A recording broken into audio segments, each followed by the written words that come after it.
start with a roll call of members this evening. Cord Volquist. Here. Beth Lindblom. Here. Kevin Hagen. Here. Matthew Fournier. Here. John Stauber. Here. Amanda Radzak. And Ryan Johnson's not here, but he is on his way. Second up this evening is the approval of this evening's agenda. Can I get a motion, please? Colquister motion. Thank you for that. Can I get a second? Fournier second. Thank you for that. All in favor? Aye. Anybody opposed? That motion passes. Number 3 this evening is the approval of the minutes from the April 21st, 2026 regular meeting. Can I get a motion for that, please? Thank you for that. Can we get a second? Thank you for that. All in favor? Aye. Anybody opposed? That motion passes. Number 4 this evening is public discussion. This is the time when somebody can speak on something that's not on this evening's agenda. On the list here, we don't have like what you're speaking on this evening. So is anybody here to speak on something that's not on this evening's agenda? You're here to speak on something that's not on the agenda this evening? Yeah. Please come on up. I don't know.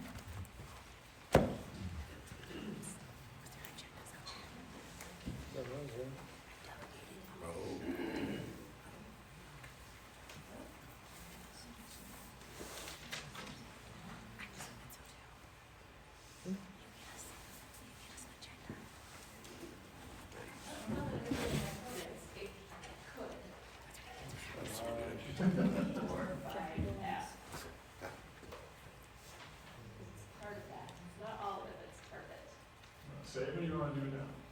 Can I do it now? Okay. We need your name and the city, please. Jackie Owens, I'm with Hermantown. Okay, Jackie. Thank you for tonight and the opportunity to speak. I do want to talk to you about the Hermantown 2025 comprehensive plan, remind you of a few dates and maybe provide you with a few dates you aren't aware of. As of February 2024, for some data requests, the then Duluth economic developer, which was Mr. Ronchetti, was involved in emails and meetings with Minnesota Power and Apex that actually referenced Project Moon and even Google. And by the tenor of the emails, I wouldn't be surprised if the process started in 2023. One of the emails even referenced Hermantown as a potential site with no specifics. That was February of 2024. In September 2022, the Comprehensive Plan Steering Committee started meeting. This committee represented the community of Hermantown and met regularly several times over almost 2 years, with their last meeting being held in July 2024. In September 2024, Mr. Ronchetti started employment with the city of Hermantown in his current position as the economic developer. All meetings with the steering committee then stopped. The steering committee was never notified that the 2435 comprehensive plan was finalized or drastically changed before it was presented to the city council and adopted in April 25. The steering committee members were named in the report as if they had approved of all the changes that Mr. Ronchetti admitted to doing on his own. The steering committee hadn't even seen the final report, and as you now know, one of the drastic changes made by the economic developer was how the southwest quarter of Hermantown, or the ADOP area, was to be utilized and zoned. Instead of residential, it became BLM. The community had zero input other than at the April 25 meeting. At the April 21st, 2025 City Council meeting, 2 Hermantown residents asked the City Council point blank multiple times about database versus data center, rezoning, and letters from Mortensen. The responses from the mayor and Mr. Mulder were misleading at best. I strongly encourage you to watch that portion of the video of the meeting. It was very disturbing, especially knowing what we now know. When I asked a city employee from Hermantown why the comprehensive plan was changed from what the steering committee had recommended, it was stated, and I'm paraphrasing, the steering committee was advisory in nature, meaning the council was not beholden to their recommendation or input. That's kind of a slap in the face. It feels like the input of all the commissions, including this one, has no value.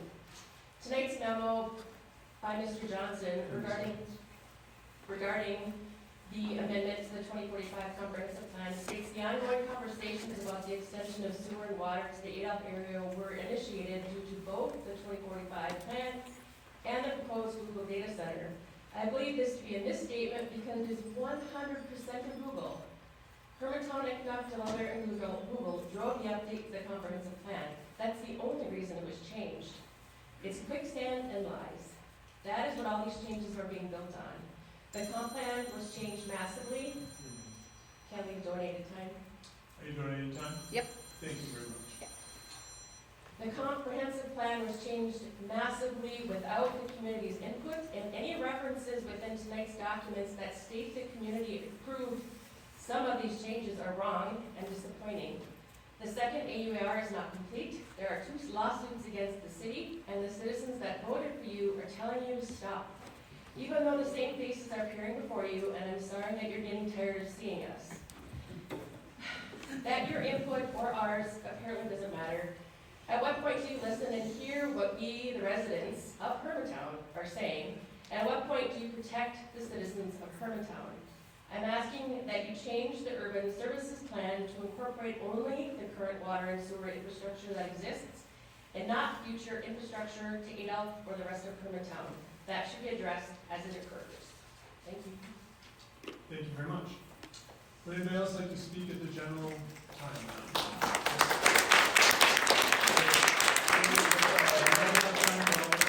If you want to wave your hands and do the silent clap, that's great. Mr. Bates? Yes, Is this Tom Bates, Hermantown. This is kind of a general comment. I made it last night, but I didn't make it well. Okay. So just to clarify, I worry about you guys, all you guys. You're up against billions and billions and billions with legions of lawyers, right? Okay, they are using AI to predict what you will accept as far as contracts, as far as money in negotiated settlements. They've taken people out of the equation. They've done this with unions, that's been proven. They're doing it with towns all over the country as far as data centers go. Isn't this fun? I mean, you could smile. Seriously. Seriously. These are terrible people. I mean, talk about taking advantage of good people. We have 10,000 people in Hermantown. I would be pooping my knickers right now. I would be. I mean, these are ruthless people. They are using AI predictive software to figure out what it's going to take to get this into Hermantown, and they've already used it and they know where they're going. Please be very careful. I worry about you guys a lot, and that's right from my heart. I know I get ornery, I know we bump heads, I know I pound on the table and yell and scream, but really and truly I worry about all of you guys. Okay? Well, if we don't worry about the city council, then we're all gonna go down the toilet, right? Mr. Bates, you have to direct it towards us, I'm sorry. I know. I'll see you later. Thank you. I will be back. Right. Anybody else for something that's not on this evening's agenda?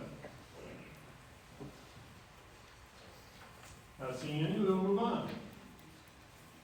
Okay.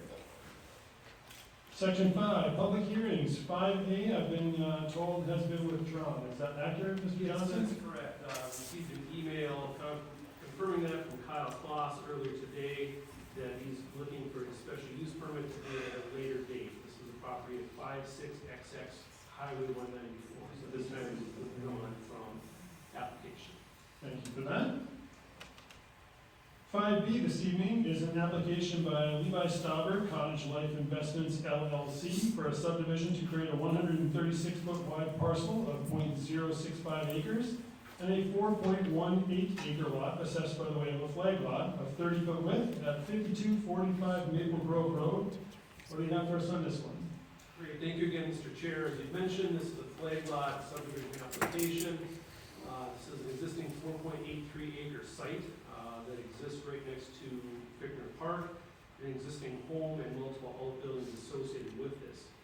So what the applicant is proposing to do is create a new lot on the, essentially the east side of the property that will be accessed by what we call the flag lot. It have essentially a 30-foot wide, what I like to call the pole, which accesses then the flag, which is the actual building pad associated with the property. So as part of that, the existing home would remain, and there's two existing outbuildings that would need to be relocated onto the existing parcel A in order to basically clear the route back to that future structure. In addition, what you're seeing on here, there's an existing larger outbuilding associated with that parcel B. The city does not permit new residential lots with an accessory structure. You have to have a primary structure first. So the city's requirement of being ESCO put in place for such time until an actual building permit comes forward. So monies is available, for some reason something happens, that building could potentially be moved or removed that way. But the applicant is proposing that there will be a future home located in this parcel B in the mid to near future that way. So all the setbacks and the building lot size meet the R3 regulations, both the parcel A, which would be essentially the smaller one, and then the future parcel B as well. So as we mentioned, there's one existing set of utilities that serve the existing home. There will need to be a second set of utilities that will be stubbed to that new lot. And it's the applicant who's responsible then to pay all connection and availability fees associated with that. And as I said, the applicant is planning to basically build a new home or market that lot for future home construction. So at that point, that concludes my report. Thank you for that, Eric. Commission members, any questions or comments so far on 5B? Eric, how will the escrow be handled if the applicant sells the lot before there is a primary structure on that parcel? We will continue to hold that escrow, and they have to work with that new homeowner to make sure that a lot comes along. So it's really in the best interest that be taken care of sooner than later. And then based off the current plan, is there room for a driveway to make it around that accessory structure as it sits with a second parcel? They have the ability to, what the thought was is a driveway essentially coming into that accessory structure, with the home located essentially either behind that or just to the west of that. So furthermore, what I didn't share is you look at the plan right now, there's basically a C-shaped or connected driveway for this. We're also requiring that that middle portion of the two driveways be removed because that can be construed as a shared driveway, which we do not permit. So then each lot would have its own separate access from Maple Grove Road. And then on parcel B, it would still meet the driveway setbacks? There's enough room to get around that that structure? In that case, this is an existing driveway in place, so this would stay as it is. Okay. Perfect, thank you. Thank you for that. Any other questions or comments so far?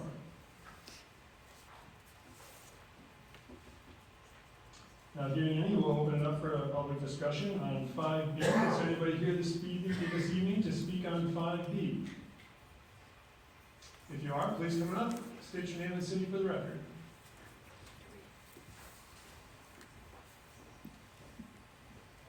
Daniel Hill, Hermantown. Just driving out of that flag-shaped lot there. Is there a reason why the driveway has to stay on that side or can't be moved to the other side of the structure, like all the other flag-shaped lots? Because if you look, the two flag-shaped lots to the east are both have the driveway on the west side. And there's a structure, a house that's right next to the driveway that we put in. Is there a way that it could be kind of symmetrical, like all the other lots, instead of having a driveway go right by another down south? There's a potential that could happen, but as we said, this is an existing driveway today, so this is not a new condition that's being created, it's an existing condition. That's something that can be discussed with the applicant. Honestly, to bring utilities into this site, that driveway is going to have to be removed, more than likely, to be able to reach it. So in a potential reconstruction, there could be the opportunity then to slide it over to the west, and that's actually what we typically require. That you do driveways as structures, and when we permit new ones, we adhere to the structure setback, which in this case would be a 10-foot setback, essentially from the east property line. And then if there's going to be a setback less than that, we put that essentially up against the parent parcel, for lack of better words.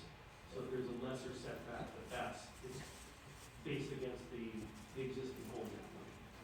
And that was just being sold as a 4.1 acre lot, not a broken down individual 26.5 acre lots. No, so this would be, in even our requirements, it has to be for a single family lot. The flag lot's created its purpose for a single family lot.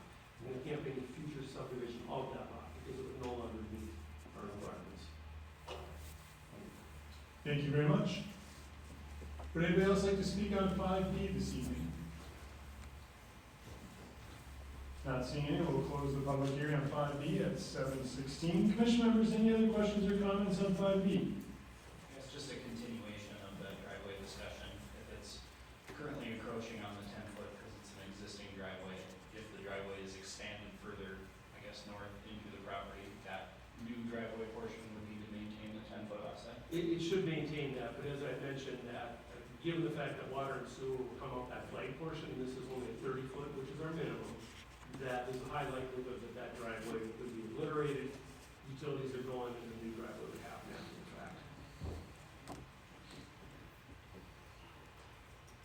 Any other questions or comments on 5B? Not hearing any, I look for a motion on 5B, please. Mr. Chair, seeing it meets the flag lot requirements, the setbacks for the driveway, that the city's put an escrow in place to make sure there's not an accessory structure left on that parcel in their separate levels. I move to approve agenda item 5B as stated. Thank you for that. Can we get a second? Take it a second. Thank you for that. All in favor? Aye. Anybody opposed? That motion passes. You're abstaining? Thank you for that. Moving on to 5C, it's an application by JLG Enterprises of Hermantown LLP for a wetland replacement plan for 13,503 square feet of wetland impacts and a 63-acre Peyton Acres residential development located at the formerly addressed 3956 Stebner Road. It's currently located in an R3 zoning district. Eric, what do you have for us on this one? Great, thank you again, Mr. Chair. So obviously Peyton Acres has been before this group before. There's 4 phases associated with Peyton Acres. So in each phase, the applicant did a lot of work to basically stay with something called the de minimis exemption for wetland impacts. And just to help everybody out, a parcel within the city has the ability under a nationwide permit with the Wetland Conservation Act to fill up to 10,800 square feet of wetland impacts. Now that's whether you have a 63-acre site or generally a 1-acre site. Now in this case, it always looks back to what was the parent property size. It was 63 acres. So in phases 1 through 3, the applicant was able to stay under those thresholds. But now with the, basically the moving forward of the 4th phase, they will trip that threshold. They're at 13,503. So what that does, essentially resets the approvals essentially. So instead of having the ability to fill 10,800 and you only pay credits for the extra 3,000, no, you have to pay wetland credits for all the impacts, so 13,503. So this project has been reviewed through the years through the various phases with the technical evaluation panel, which I'm just called TEP. We're gonna have another one after this. That they have reviewed and they've signed off on these impacts associated with it. So what this is doing is essentially getting the approval from the city standpoint so we can keep that running with the property that way, that they have these approvals. So in this case, the wetland replacement plan, we're looking for a recommendation from planning and zoning, and it would ultimately go to city council for their action at the June 1st meeting. Thank you for that, Eric. Maybe you could clarify real quick who's part of the tech panel for everybody. Sure. So the city as the RGU, regulatory governmental unit, we use a lot of acronyms, so it's just quicker. So we essentially have the TEP. So it's ourselves, it's St. Louis County Soil and Water Conservation District. There's the state of Minnesota, which is known as Bowser, which is always my favorite, Board of Water and Soil Resources. and there's also the DNR. So those are essentially the three voting members associated with it. The Corps of Engineers typically sits in on these as well. In larger projects, the Corps gets involved, whether they determine it's waters of the US, and then they have to, basically have some sort of, decision or ruling associated with it. So that's the members of the TEP board who typically meet once a month to review these things. So, we'll start seeing some more of these as we go on, because the wetland season typically goes from May 15 to October 15. Thank you very much, Eric. Commission members, any questions or comments on 5C this evening? The applicant says it's JLG Enterprises. Propaganda. Is that presumably it? Yes, it's JLG. JLG from Hayden? Yes, yes, sir. He's doing a No, so that was, when we get to the next one, that's Skinell Properties. This one this evening right here this is Gilbert's, this is JLG. All right. Commission members, any other questions so far on 5C? Eric, can you expand upon the stormwater on that property and how they're managing or handling it? Do they have stormwater ponds, and does that count against this number, or how does that work? So there are, I believe, 3 or 4 total stormwater ponds in this project. So there is the ability to convert wetlands to essentially open water surfaces. However, in the excavation of that wetland, to basically form a basin for the overall drain to hold the water in, that's construed as a wetland impact. So you don't really, maybe see these at some residences that people do, but typically you don't see these in developments. Because in the developments, the city, we belong to the MS4, municipal storm sewer, and a lot of S's that way. But what it does, it gets back to the state, we have a regulator of stormwater. We also have sections 1016, 1080 of the Hermantown zoning ordinance, which control pre and post stormwater requirements for projects, whether it's residential of this nature or commercial projects or industrial projects as well. So, are those wetlands today? No, they're generally constructed in upland areas. Someday in the future, they may be deemed a wetland because it's actually holding water at that point, but at the creation standpoint, it's a stormwater pond. Thank you. Thank you for that, Eric. Commission members, any other questions or comments? Not seeing any right now, we'll open up the floor at 7:23 for a public hearing on 5C. If you're here to speak on 5C this evening, please come on up, state your name and city for the record. Anybody to speak on 5C? Not seeing any, we'll close the public hearing at 7:24. Commission members, last chance for questions before we look for a motion. Not hearing any, I look for a motion on 5C, please. Colbus with the motion to approve agenda item 5C as stated. Thank you for that. Can we get a second? Winslow, second. Thank you for that. All in favor? Anybody opposed? Not hearing any, that motion passes. Up next, very similar, would be 5D. It's an application by Skinell Properties for a wetland replacement plan for 2.31 acres of wetland impacts associated with the 231,000 square foot office freight distribution facility located on Miller Trunk Highway. It's currently in the BP Hermantown Business Park zoning district. Eric, what do you have for us on this one? Great, thank you again, and to answer Mr. Stopper's question, yes, the applicant is actually Skinell Properties number 791 LLC. So they're the applicant associated with that. On the, after staff report, we have no release information there, at least this is the applicant. Generally, what we just talked about, we're also looking this evening for a wetland replacement plan for this. Instead of 13,000 square feet, we're looking at 2.31 acres. And that's given basically the size of the proposed project associated with it. So in this case, this is a Hawthorne Business Park. This became before planning and zoning last meeting. That was at 231,000 square foot distribution, as well as plus or minus a little over 500 cars associated with it. So when you get into basically commercial or industrial development, it's much more difficult to be basically work your way around wetlands, just the sheer size and scale of these things. So in this case, the applicant had done the same process, we essentially show how do you minimize your wetland impacts associated with the project.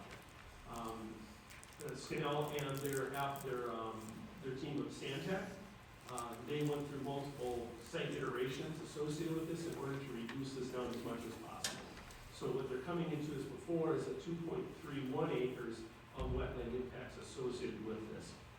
There will be a future wetland impacts of approximately 0.73 acres.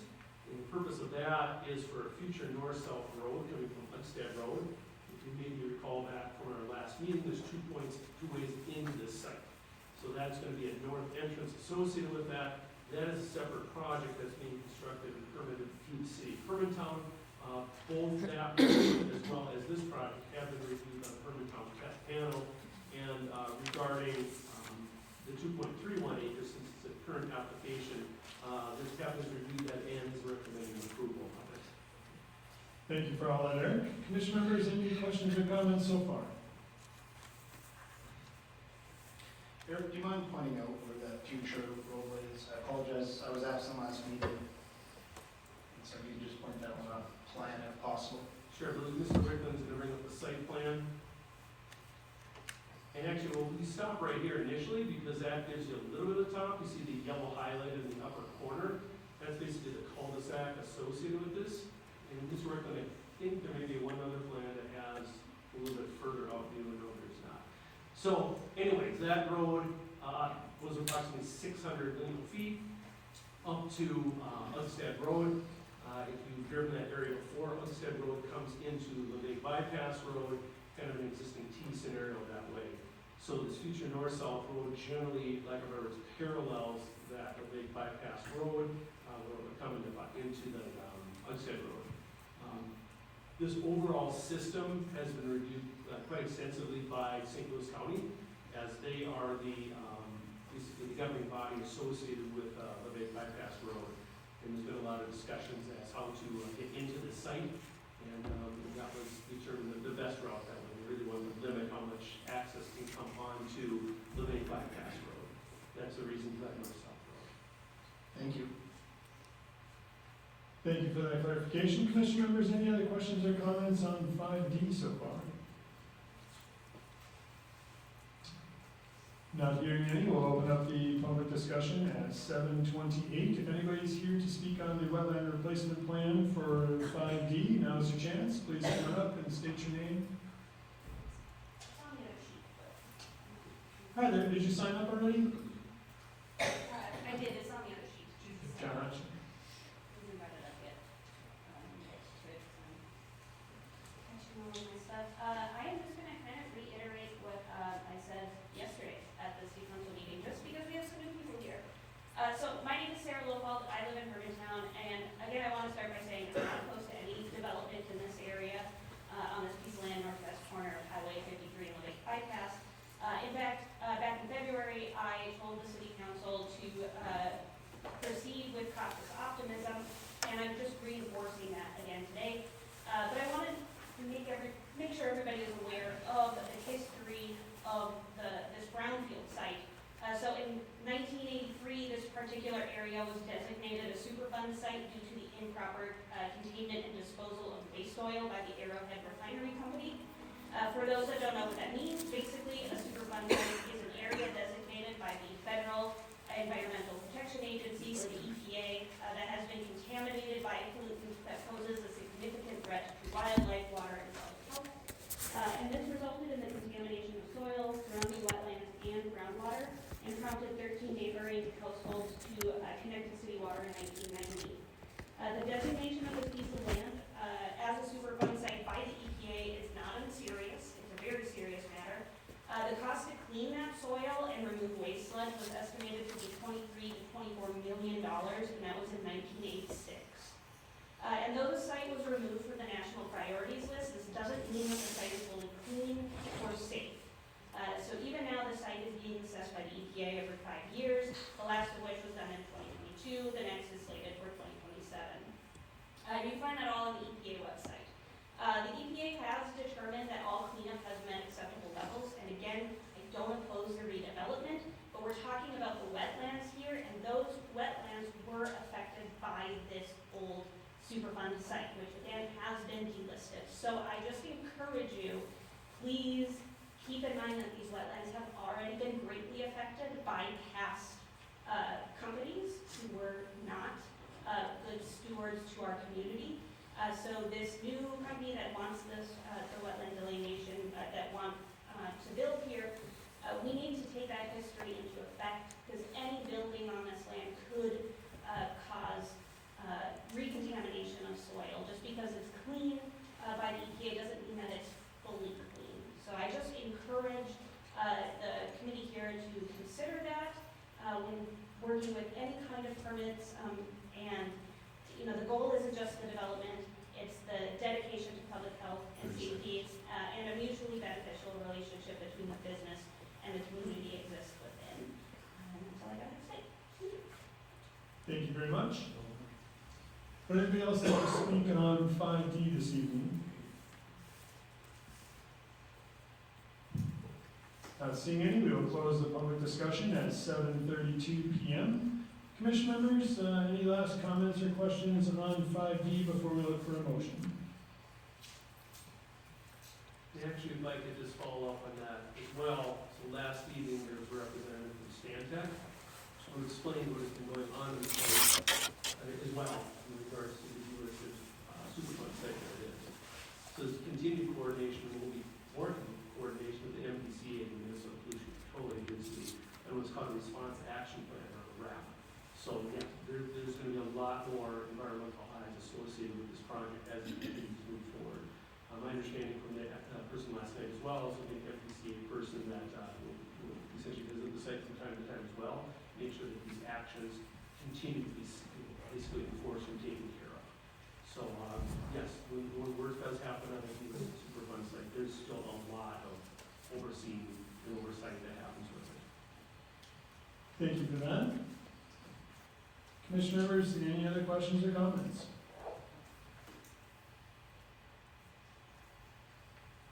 Not hearing any, I look for a motion on 5D, please.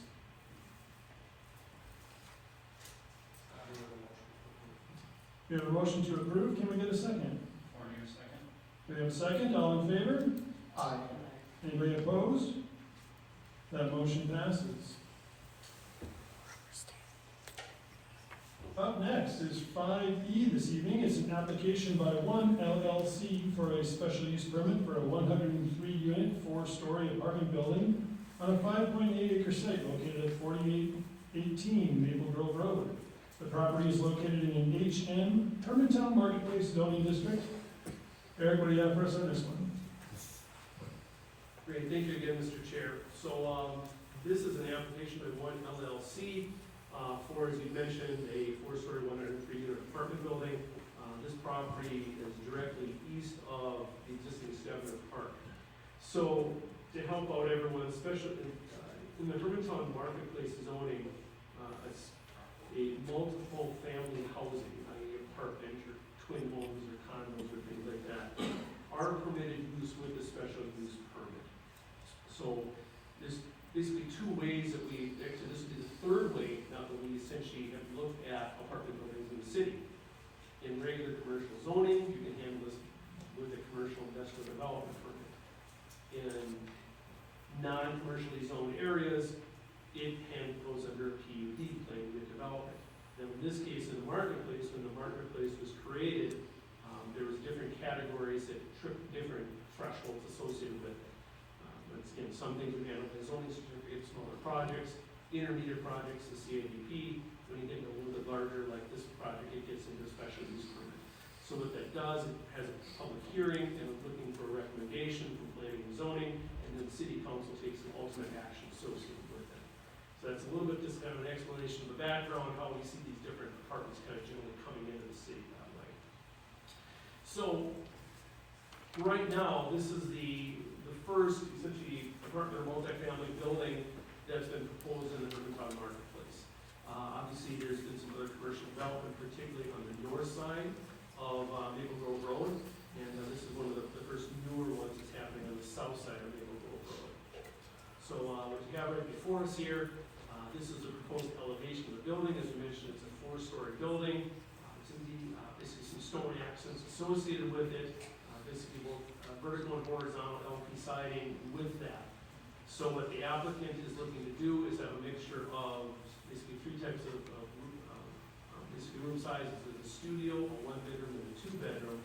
They're going to range anywhere from 418 square feet up to 1,026 square feet. So what the applicant is looking to do is basically look at a different type of market. In this proposal, there's actually would be all surface parking associated with it. There's 103 units associated with it. Per the city's zoning requirements, we require 2 parking spaces per unit. So what they're requiring, basically what they're proposing is 206, this at-grade or outdoor parking spaces for this. So, to roll back the clock a little bit, back in 2024, the city created a plat associated with Stebner Park. There have been some other potential development discussions happening within that area. And what had happened was there was a creation of the Stebner Park plat. So what that did was it created a right-of-way along the existing Park Drive as you're coming off of Maple Grove Road. So this project is taking its frontage or its access from that drive. So there is continued discussions from the city standpoint of the eventual rebuilding of basically the Park Drive into actually a formal city street that way. Those things will continue to be discussed at a city level, if and when there is additional development opportunities within this area. We anticipate that that roadway will be upgraded at that time. So also, as part of potential development, those city sewer and water mains were extended into the site, basically along that Stebner Drive corridor.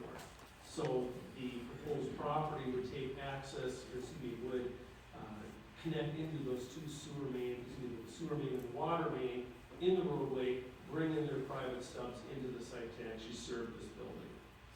So as part of that parking that I had mentioned, there's been discussions as well with the Hermantown Fire Department for life safety standpoints, and what they're proposing is a 26-foot wide, essentially drive aisle around this building. It gives enough space for a fire apparatus to be able to enter the site, be able to set up if they need to, basically free and clear the cars that way. So it's also part of this, the applicant is proposing a 10-foot wide paved trail, which will connect this project to the city's trail system just to the south. So that'll be a nice portion that way that will actually be a private trail for this development, and then hook into the city system that way. So residents of this development would be able to access the city's trail system from that point as well. So the building's approximately 45 feet in height, which meets our city's requirements in the HM zoning district. As I mentioned, it's a mixture of basically the maintenance siding with the LP siding that way. In addition, the applicant is also proposing a mixture of interior and some perimeter trees associated with this, deciduous trees, that are all a minimum of 2.5 caliper inches in size, which is a fairly 8 inches in size, which is a fairly large, good-sized tree that way. So, stormwater for this property as well is proposed to be handled at the north portion of the building.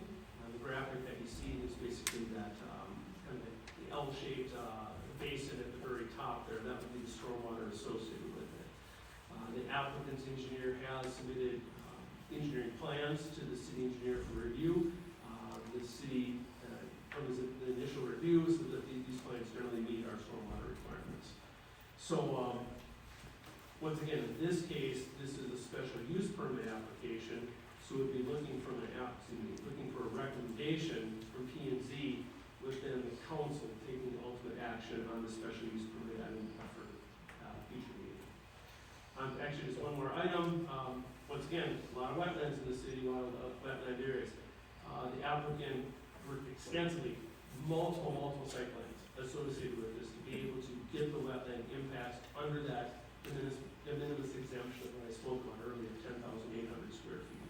So they've done a lot of work to be able to basically fit this building, the proposed parking area within the constraints of those wetlands associated with it, and we can really minimize how much wetland impacts they have. So at that point, be happy to answer any questions that the board may have. Thank you, Eric. Commission members, any questions or comments so far on 5E? I have one, do you know how much wetland they are affecting? It's a 9,500 plus acres. Okay. Eric, how far did the utilities, when those were installed, how far back should they go? So if you go to the park, there's basically the back fields or the southerly fields. There's a small building there that has restaurants. Essentially, they terminate at that point. So they go past this site and deeper into the park per se. Okay, the park and back. Yeah. And then, I guess, snow removal of this drive, and if I recall correctly, I believe it currently in the winter is not plowed. Will that change, or will that fall on the applicant? That'll be determined a little bit further into discussion, but right now it's anticipated that still probably be maintained by the city. And, but there's options and abilities to do cross-access agreements and such, that we can basically taper these things, just so we understand who's responsible for what before we reach that point. If I may, just to clarify, the city does plow that now with the trail. So we plow to that, back parking lot, so people have access to the trail. Perfect, thank you. Clarification? Typically, when a developer comes in, they're responsible for taking access off of the nearest public road for an access in. My understanding, this is not an actual road right now, is it? It's a driveway. Yeah, it's a driveway, that gets back to that plat that we created back in 24. So it is basically it will be a deeded right of way associated with this that goes all the way once again to the back, but where that building is. So once again, it would be a future road, an actual future city road at some point. But right now, it continues to function as a driveway and under its current state. So does that take place before this potential development? There's some discussions back and forth with staff, because at one point, we were looking to bring this potential roadway further forward at an earlier date. With this project, that brings that project back to the forefront again. So I guess just kind of looking for clarification, I feel like kind of cart before the horse on what should be coming first or second, because if they're required to come off the road, just concerns in regard to, what that road base looks like, added that, safety concerns with obviously the soccer fields as well as the public parks. Is that current drive meet city standard for road requirements? Are there streetlights that need to go in, sidewalks, just in terms of, I'm not 100% certain about what all the requirements are, but I guess make sure the appropriate process is being followed, just not taking advantage of the driveway entrance. No, exactly. We understand that this driveway eventually will need to be upgraded that way. And believe me too, we just discussed it the other day, because we start looking at existing park usage, whether it's trail people, whether it's the soccer folks, and then obviously construction. How are we going to have all these things basically work at the same time? So we're continuing to work with the developer to have these discussions and to basically try to make this work the best way we can. But we'll continue to have discussions, obviously, with the HYSA, and then just post it to the website as well, just so people understand how the park is being used and different things that way. So is this being asked to go forward as stated with the existing driveway as it is with no future improvements? Is that what's being asked? At this point, that is correct, yes. And I guess that's what I was kind of getting at, but understanding that the utilities run further back than this property, obviously the city's intention is to make it a roadway. And, I think the short-term offset, instead of impacting more wetlands, adding another drive, all of a sudden construction, now you have two driveways that are close together. To me, this makes sense. Yeah, and there's some different options, like you said. You just essentially enter into the park, and then once you clear that first wetland complex, do you then create a temporary access drive into the site? There's a lot of different ways that we can look into this. But as some of you may be aware, the city had been starting to do some master planning for basically an uptown urban town, generally in this whole area, the section 24 that we have. So there is potential that there could be some more future development and obviously rebuilding this road, et cetera, at some future date. But right now, we're viewing this as essentially, the first phase to really start kicking off this area. And we hope that we'll continue to see more development within this 30-acre parcel, and then another parcel in that surrounding area.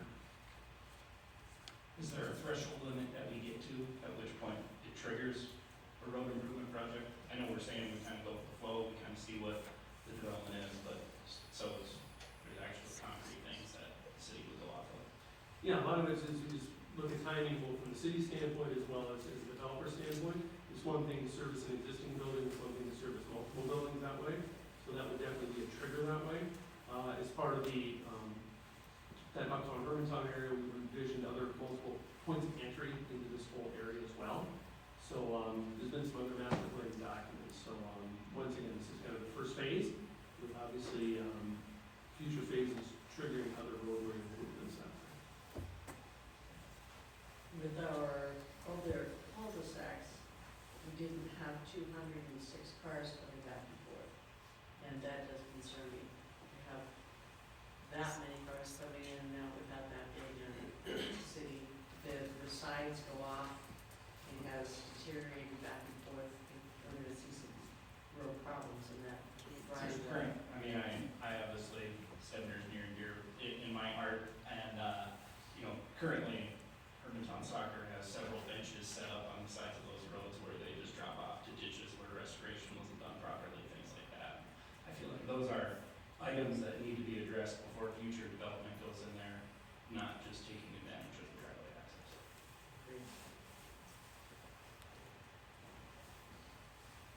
Any other questions or comments on 5E?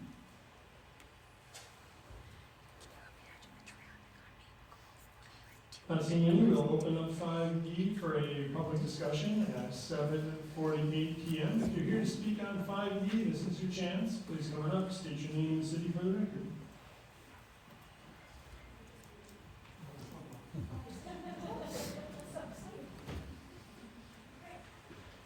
Okay. Are you, whoever it is, are you going first? Oh, no, I'm just recognized.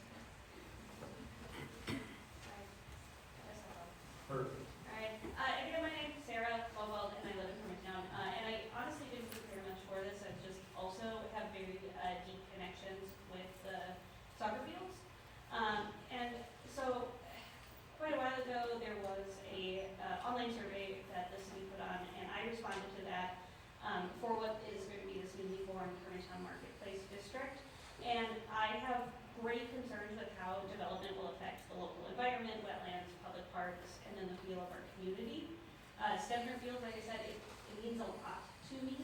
And I am concerned about this project specifically because, from what I'm hearing, we don't really have a plan for handling traffic. My understanding is that, of course, the soccer fields were donated by a past resident after being engaged by the Hermantown Youth Soccer Association.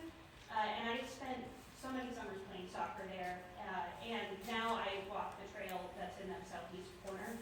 And I just want to make sure that the committee is aware that the community also has deep commitments to this area and the open and public green spaces. The driveway connections proposed for this project, they connect directly to a driveway. It's not a roadway like you guys did just discuss, and I appreciate you bringing that up. If you've ever driven by there during the soccer game, you will see that there are people lined down that driveway because there just isn't enough parking to accommodate everybody. And the parking that does exist can be very far away from those soccer fields. In fact, a lot of people will park in the church on the other side. So my concern is if we're going to be adding in the traffic of construction and then also eventually 103 additional residents and their guests, I worry that access will not be able to handle it, and you will further degrade what is currently there. I think you do need to upgrade that as a roadway if you are going to plan to have access points from that driveway into other facilities. I am not opposed to developing that area. Of course, I want you to do it in a way that the residents want it to be done. We don't necessarily care about an uptown because we are so close to Duluth. But if that is what your plan is going to be, you need to upgrade that road, and that cost is going to come from the citizens. It's going to come from us and our taxes. So I just want you guys to maybe address that first before going forward with this project. Thank you. Thank you very much. I do have one other person signed up for 5D. I can't read the name very well, I'm sorry. Sorry, Dan Lindy, Hi. Hermantown, here on behalf of the Hermantown Soccer Association. I had a bunch of bullet points to say, but they were already brought up. I think our stance, just kind of for the record, is, being that it's just an access road, we would, appreciate that there would be, a plan in place to either make it a road or have the developer have their own separate access road.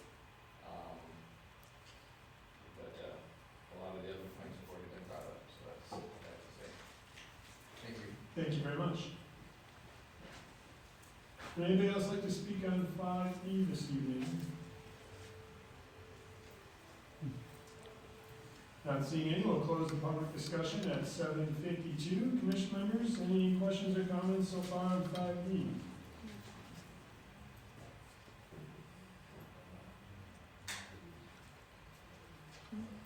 Not hearing any, I look for a motion on 5E this evening.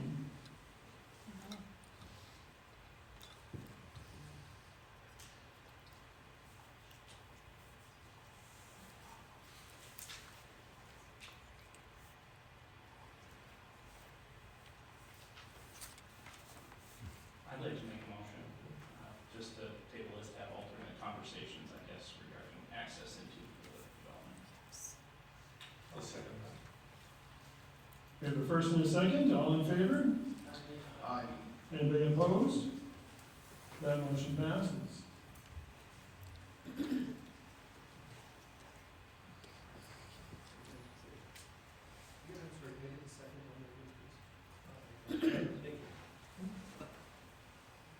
Next up is 5F, a public hearing for an amendment to the City of Hermantown's Comprehensive Plan, Transportation and Utilities Chapter pertaining to the expansion of the urban services area.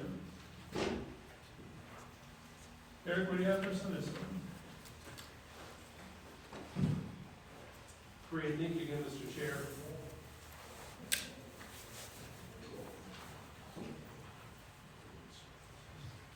So as previously spoken about during the basically public comments section, the City of Hermantown, we adopted an updated 2045 comprehensive plan for the city in the spring of 2025. As part of that plan, there are 7 chapters to the comprehensive plan that consist of plan, purpose, and vision, background and trends, natural resources and recreation, land use, economic and housing development, transportation and utilities, and implementation.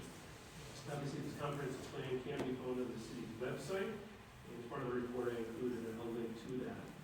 Now, part of that comprehensive plan process, it did come in front of this board numerous times, even after the steering committee last met. There's at least 2, if not 3, basically public meetings associated with that comprehensive plan. In addition to that, the city held an open house associated with that comprehensive plan. This was held down in the, in this building. And then obviously there was another public hearing associated with this at the city council. So even after the steering committee, there was at least 4, if not 5 times that there was additional opportunity for public input or input from the various boards, commissions, et cetera, in that way. So now, as part of our city's discussions about the extension of sanitary sewer and water to the Adolph area, there's been a lot of discussions with St. Louis County and the Western Lake Superior Sanitary Sewer District, WLSD. So we're talking about a lot of abbreviations today. So these conversations were initiated through both the 2045 comprehensive plan and then potential development within this Adolph area. So as part of bringing sewer and water to Adolph, the conceptual idea is to follow West Arrowhead Road to Midway Road, and then south along the Midway Road right away to the Adolph area.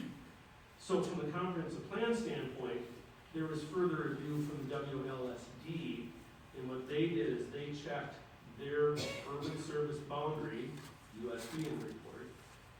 How does that compare to what Hermantown showed on their map? And what they did is they found a couple discrepancies in our map in the comprehensive plan, particularly over in the Air Base Sunday Road area, and then also generally up in that Midway 194 area. So our map basically had a little bit more rounded edges, for lack of better words, associated with it, where WLSD had squared off areas, generally found section lines, parcels, etc. that way. So what WLSD directed the city to do was to update our comprehensive plan. So our plan mirrors, in the urban service area, mirrors what they have, one and the same that way. Furthermore, up in that Highway 194 area, once again over in the air base, these areas, even though they're shown outside of the urban service boundary area, they still have sanitary sewer. In the case of Air Base Road, there's a city of Duluth sanitary line that the city basically coordinates between Duluth and Hermantown on that. And then once again, up in that Highway 194 Midway area, some of those homes up there have sanitary sewer as well. So once again, the map that we had shown in the 2045 plan did not reflect the fact that those two areas were actually served. So once again, furthermore, why we are looking to update this map associated with it. So now, in our conversations with the WLSD, that they're viewing that any sort of utility extension has to happen within the urban service boundary area. So what they're requiring is if there's any extension of sewer and water down Midway, that area has to be included within that urban service boundary area. So what we're proposing with this map amendment is to bring the entirety of the city within the urban service boundary area. But what we're doing to control growth is, once again, trying to mirror WLSD language, looking at basically short-term, basically access to these utilities and long-term access to these utilities. So in the case of basically the area just north of the airport, there you go, this one up at the top there, we're viewing that as basically that short-term extension area associated with that. When we say short-term, 2030, 2035 associated essentially with that. So now as you look on the western part of the city, that area is identified as long-term access to it. So once again, it's in the urban service area, but it's not envisioned that basically that west side of, either side really of Midway Road, even though there'd be a sanitary sewer that we're viewing as a transmission line, that essentially would still be part of the urban, basically urban reserve for lack of better words. That at a future date, in this case, 2040, 2045, etc., that envision that part of the city could come online eventually from access to a sanitary sewer standpoint. Because obviously there's been discussions, this was the whole comprehensive plan project that wanted to try to keep different areas of the city. We like the fact that we have different lot sizes associated in the city. Right now, generally, in that portion of the city, there are 5-acre lots that are over there. So with basically that long-term growth area, we still have the ability to keep those other lots that way.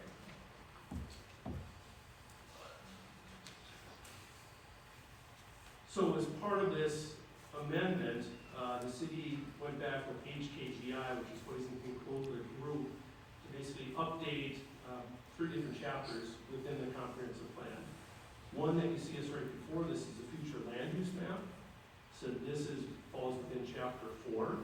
And what that is, once again, this is the amendment of the map to reflect not only WLSD's, basically their urban service boundary area, but also show the short-term and the long-term growth of basically sewer access for this.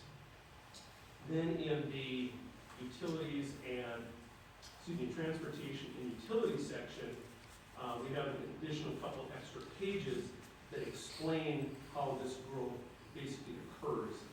And in the staff report, I put a number of bullet points basically listing the changes or amendments to the comprehensive plan that we're looking at this evening.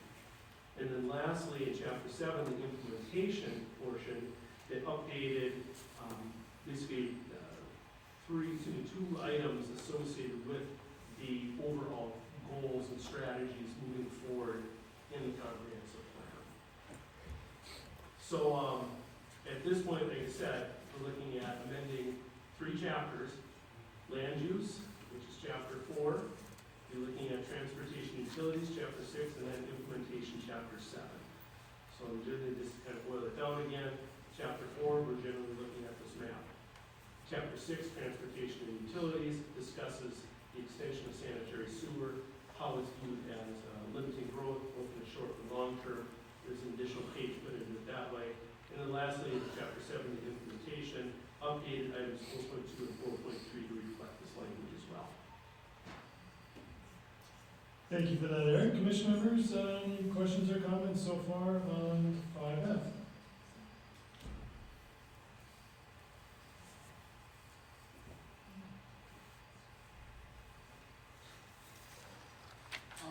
I guess before you open up to the public, and this would be, I guess, a little bit maybe unique, I haven't asked this before, but I'm obviously seeing a lot of the colors in the crowd, and I have a feeling looking at the list here, we're gonna hear a lot about the data center. And I guess my question is, if we didn't have, if we weren't talking data center, which tonight we are not, we're talking land use, I guess what I would be trying to understand and look forward to hearing I guess people speak to would be, why adding water and sewer? Why is that not a good thing for the community? So I guess more of a statement. Thank you for that. Anybody else with questions or comments so far before the public hearing starts? I am concerned that, we spent a lot of time on that commission. I attended all the meetings, and we looked at a lot of things. I know there's some of the items are changing because of the LSSD's need, but I still think we spent a lot of time looking at that before we made decisions that did not get, they were not heard afterwards. Obviously, the plans, the ultimate plan was not what we as a commission had said. But, we're doing this again, it seems very quickly without a lot of, at least our information.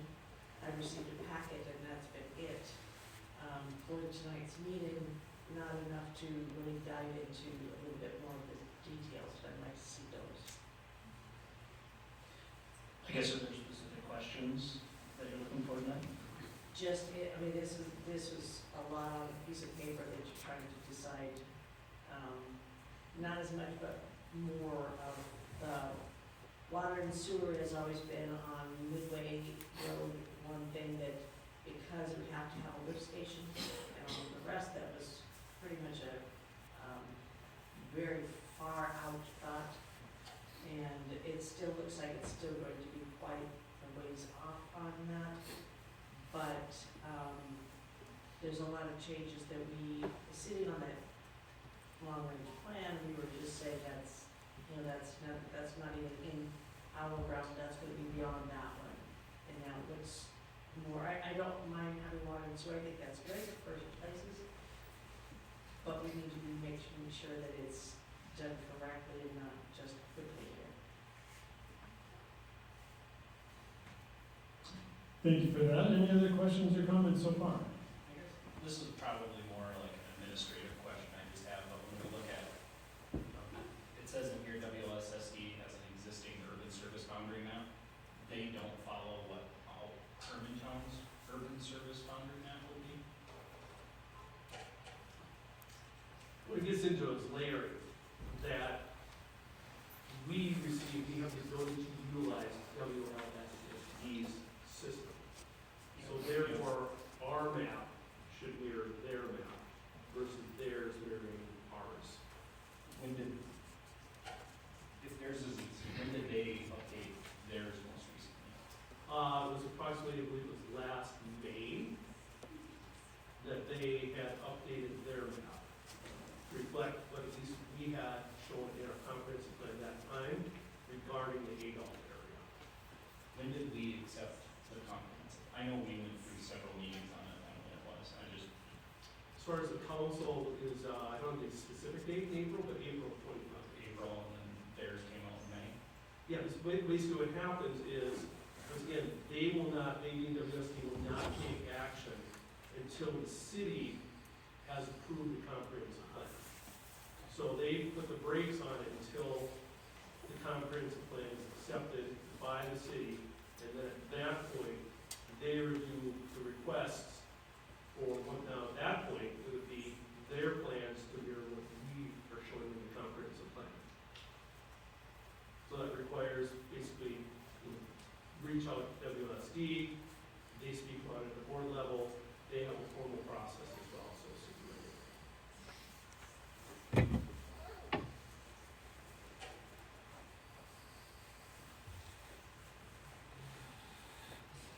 Any other questions or comments?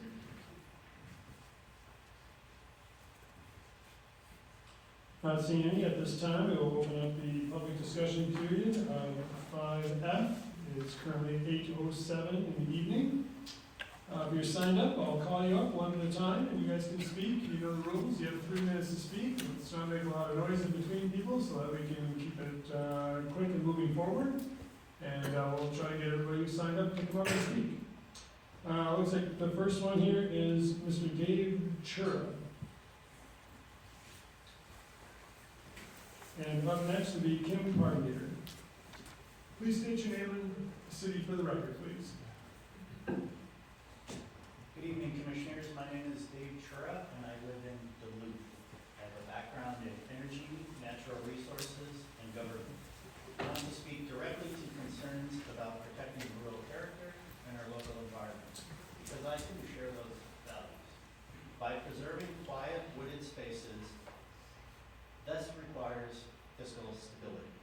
If Hermantown doesn't build a compact, high-value commercial tax base along controlled corridors, the alternatives are tough. Higher property taxes on homeowners, or more scattered, low-density residential subdivisions just to fund basic city services. In Duluth, we've seen how hard it is when revenues grow barely 1%, while expenses continue to rise approximately 5% annually. That's not sustainable. This project would help reduce pressure on Hermantown taxpayers because of how school funding works, and because a large tax-generating business can slow growth in the city's property tax levy. It also makes environmental sense. Extending the boundary for this utility route would connect the facility to municipal water and sewer, which helps protect private aquifers and reduces pressure on groundwater. And there's a long-term benefit here too. The city has secured more than $4.4 million in direct private city betterment payments, and those funds, or new tax revenue, could help support infrastructure maintenance over the long term. I strongly encourage the city to explore this option. This is an orderly, practical plan, the kind of growth that helps a community stay affordable. I encourage you to vote yes tonight. Thank you. Thank you for that. Kim Parmeter's up, and then Lucas Mistelski. Sorry if I got that wrong. Kim Parmeter, Midway Township. For context, I'm the president and CEO of the Hermantown Area Chamber of Commerce membership business association serving this community. Good evening, members of the commission, and thank you for the opportunity to speak tonight. One of the most important conversations that we can have in this region right now is not just about growth, but about readiness. Readiness for jobs, readiness for investment, readiness for the next generation of businesses that want to locate, expand, and stay here. If we want to diversify both our local and regional economies, we need to continue preparing more light industrial land that is served by public utilities and infrastructure. And that means land that is planned, accessible, and ready for responsible development, not years after opportunities present themselves, but long before they do. Businesses today move quickly, and companies looking to invest look for communities that are prepared. They need roads, water, sewer, power, broadband, and clear long-term planning. Communities that are ready compete. Communities that are not ready get passed by. This is not about unchecked expansion, this is about balance. And it's about creating opportunities so that our kids and our grandkids can build careers here instead of leaving the region. It's about broadening the tax base responsibly so our communities can maintain our roads, our parks, public safety, and the quality of life we enjoy without putting all that pressure on our homeowners. It's about strengthening the economy by supporting multiple industries instead of relying too heavily on any one sector. The reality is simple. Economic diversification requires vision, infrastructure, and long-term preparation. Hermantown and this region have tremendous advantages. Location, our workforce potential, transportation access, and strong quality of life.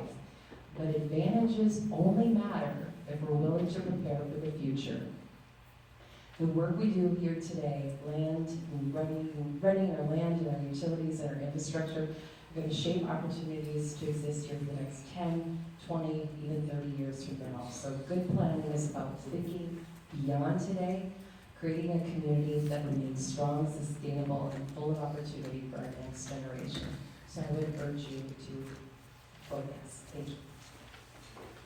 Thank you very much. Lucas is up, and then Brian Hanson. Good evening, Lucas Wieselski, Grand Island Township. I'm here tonight and I'm going to respect your request for, I think is a great request, to talk more about what's happening here tonight versus other topics. But I do want to introduce myself. I want to share my perspective as an industry expert. For 14 years, I worked in the data center industry, serving as a data center manager for 2 facilities here in Duluth, and later as the director of operations for our entire national fleet. Eventually, I moved to our executive team, managing our largest clients and technical staff across the country. During my tenure, we built 12 data centers across 6 states, working closely with cities and counties to ensure we followed every process and regulation. Pause on my scripted comments because I want to be respectful. I spent, 2 weeks ago, I spent time in Dallas, Texas, at a green building conference. I can't tell you my dislike for Dallas, and I'm so glad to live here in Minnesota. You drive past these dense urban housing areas, right next to a Texas Instrument manufacturing facility, right next to more dense urban housing. And it really is, it's problematic when you don't have proper planning and zoning commissions like this one sitting here today. So I want to say thank you for the work that you're doing, your civic responsibility here, your time and attention to caring for our wetlands, caring for responsible development. Thank you for your service that you're providing. And it's so great that we get to live here in a place that has regulations and policies and commissions that take care of our green space. So thank you for that. I would offer to anyone as well to leverage me as a resource. If you have questions from a real operator that's operated data centers, I'd be happy to answer those questions. Thank you. Thank you very much. Brian Hanson's up, and then after that is Rachel Johnson.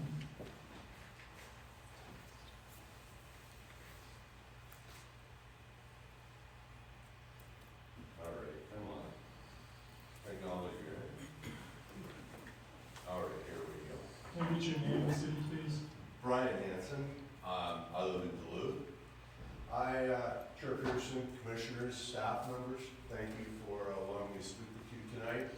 A couple of comments related to the topic at hand. I've spent my career in regional economic development. I worked for the utility, the city of Duluth, the state of Minnesota, and also most recently in economic development anyway, with APEX, a regional economic development organization. And my friend Rachel is here tonight, and she's from APEX today. In doing this, I've had the opportunity to work with lots of boards and commissions and be part of them, be a commissioner. I really appreciate the work that you guys do.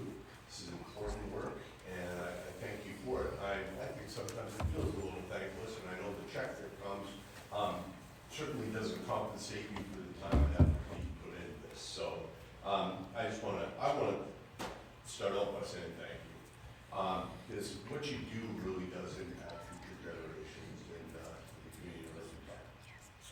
So why am I here tonight?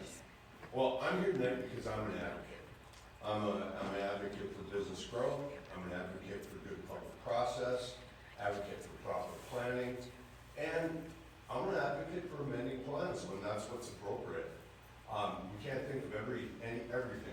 When you were doing the comp plan, if someone would have said, we're gonna invest $2 billion somewhere in Hermantown, but we wanna make sure that the utilities are there, we probably would have said, well, somewhere in Hermantown, let's make sure that those utilities can be there anywhere in Hermantown, no matter where this project would be. And my understanding of the situation, that's what we're faced with tonight, is can you amend the comp plan and allow for the urban service area to be anywhere in Hermantown?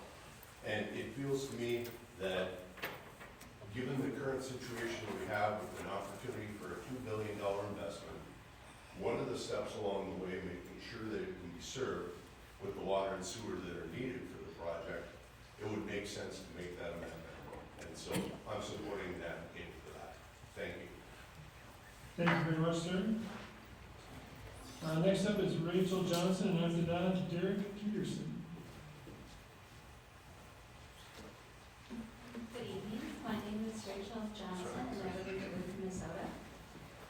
Good evening, planning and zoning commissioners and city staff.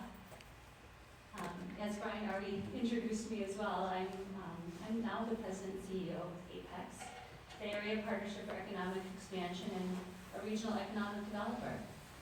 And I'm here to make some comments related to land use and the public utility expansion that would be made available by approving this amendment to the comprehensive plan. This amendment is needed in order to extend water and sewer infrastructure along Midway Road and in that corridor. Amending the urban services boundaries opens opportunities for businesses that are already here in our community. They're very employers that hire our students and our neighbors and spend money in our community and pay taxes. Building out infrastructure is part of what good cities do as they grow and they plan for the future. And you are making decisions about how best to serve your community for the future. Quality infrastructure is heavily tied to social well-being. Infrastructure investment is fundamental to reducing poverty, inequality, and geographical isolation. Access to clean water, electricity, and quality roads directly raises living standards and expands economic opportunities. And I know that's important to the community. This infrastructure can prioritize sustainability and resilience and allow us to adapt to climate change and future technological trends, ensuring our long-term prosperity. Building out the water and sewer infrastructure is meaningful response to community engagement and citizens who have expressed concern over growing residential tax burden. Here's what I mean. The expansion of the urban services boundaries and allowing the build-out of this public infrastructure is a catalyst for unlocking developable sites for incumbent and new businesses to expand, thus increasing our commercial tax base and reducing tax burden on the shoulders of residential homeowners alone. I recommend supporting this amendment because it's so important to the future of Hermantown. Thank you. Thank you very much. Derek Peterson is up, and then after that, Michael Copy. Sorry if I got your last name wrong. Good evening. We can agree to disagree who's Peterson spelled right. Good evening, Chair Peterson. Can you get your name and city, please? Yes, Derek Peterson, Proctor. Thank you. Good evening, Chair Peterson and Commissioners. My name is Derek Peterson, Business Manager of Labor Local 1081, and I'm speaking on behalf of the youth leadership. Our organizations are focused on providing living wages for working families in the Northland. Some critics of this project have tried to gloss over the level of investment would bring to our workforce by focusing on the data center rather than the construction and extension of utilities to expand development, and have used that to downplay the impact an extension project like this will have on our local workforce. The argument completely ignores reality. The hardworking operators, laborers, electricians, and pipe fitters are the ones who would be paid family-sustaining wages and benefits to build the water and sewer required for growth. They are the ones who will be billed the $130 million in public infrastructure upgrades we are here discussing tonight. A project like that on its own would be massive for a win for the Northland families. Make no mistake, these infrastructure investments are family-changing opportunities. The unions are a pathway out of poverty, and we should not be dismissive of what the project would mean for our skilled construction trades men and women across our region, who want to wake up in their own homes and provide for their families, rather than travel to another state to build projects somewhere else that would benefit other towns, local schools, and taxpayers. This investment of this infrastructure project on the docket tonight represents countless hours of high-wage construction labor and guaranteed high-paying career opportunities. These construction workers will be spending a lot of their paychecks in Hermantown for years to come.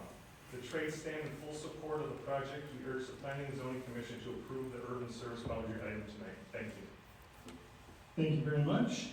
Up next is Michael Copy, and after that, Rebecca Grandorf.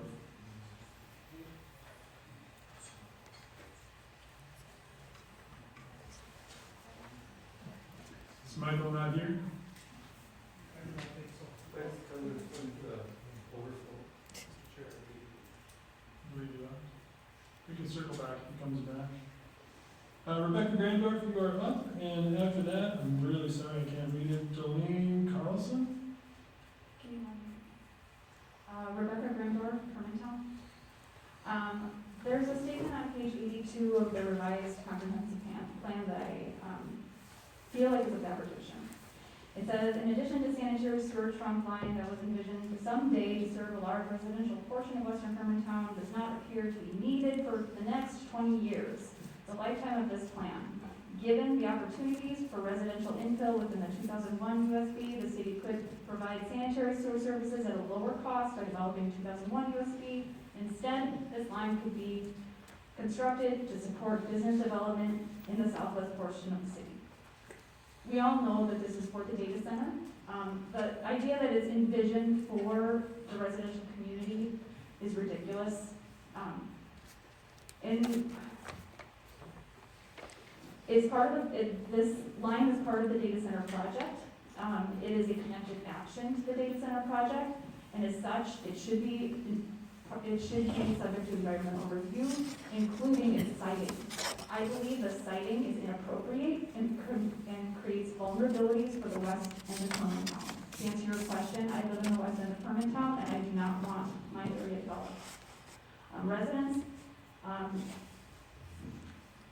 okay, so why are we doing this now? To answer your question, why are we rushing to do this? I believe that this is being done because without doing it now before the draft AUAR is ordered, it creates legal vulnerabilities for that AUAR. In 44103610, alternative urban area processes, there's a subpart that says you can order an AUAR if the comprehensive plan includes the following elements. It needs to have a public facilities plan that describes transportation and sewage, the two sections of this comprehensive plan that you are currently being asked to edit. Also, in AUAR guidance, the AUAR must review one or more development scenarios based on and consistent with the RGU's comprehensive plan in effect when the AUAR is officially ordered, which will be when the draft AUAR is ordered. So why are we rushing without a public process? That is why I believe we are, not because of the WLSSD. If that is in fact the case, there should be no rush to get this done because the data center project isn't a for sure thing, and this public line will not be built without Google's funding. To read from my comment letter that addresses this whole thing for the scoping document.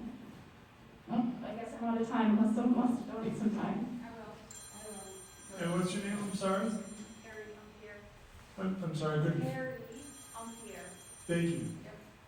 The rural residential community on and near Midway Road never asked for public utilities access, and while the city amended its comprehensive plan, they extended utilities to Adolph neighborhood for this specific data center project. They did not include the S1 area along Midway Road for this extension. This further amending of the comprehensive plan is proof that the city Hermantown officials are manipulating the plan to suit Google and this development. The water line would not be built if it were not for the data center, as officials have stated many times, They could not afford the extension without investment from Google. There is no explanation for further amendment, except that the city is trying to make the comprehensive plan fit the data center project. I oppose all changes to the comprehensive plan without a public process, including public input on the proposed changes. Any alterations should be considered invalid, against the will of the community. This data center project is wildly unpopular, and the community would never willingly alter the comprehensive plan to accommodate it. Pushing forward without a public process on these changes constitutes further breach of trust between officials and their constituents. I am a farmer, and I live one block. I live on Solway Road, which is one very large country block off of Midway Road. I'm very concerned that once there is a public water line off Midway Road, it's going to bring development to Midway Road. I cannot farm if my water is bad. I cannot farm on public utility. I do not want city water. I live next door to another farmer. I'm a vegetable farmer. He is beef. I don't know if he cares about it, but we do not need public water down that road. We never asked for it. I don't know anyone that lives up there that wants public water. Thank you. Thank you very much.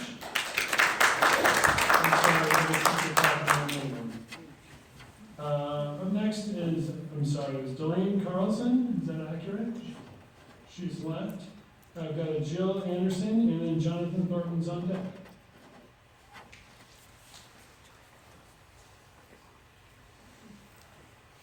Good evening, please state your name and city, please. Just take it off the Kleenex box. Oh, that's okay.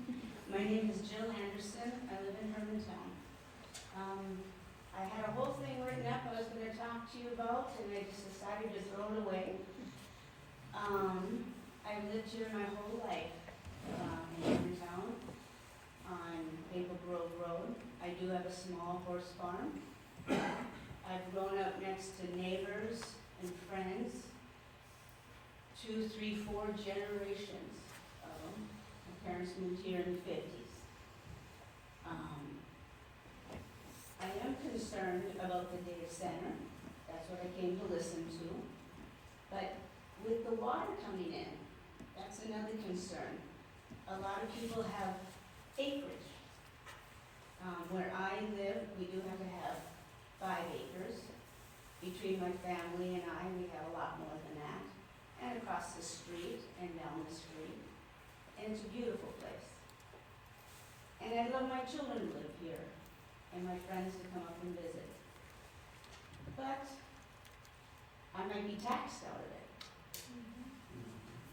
When it comes to the access on the roads, you're taxed by footage.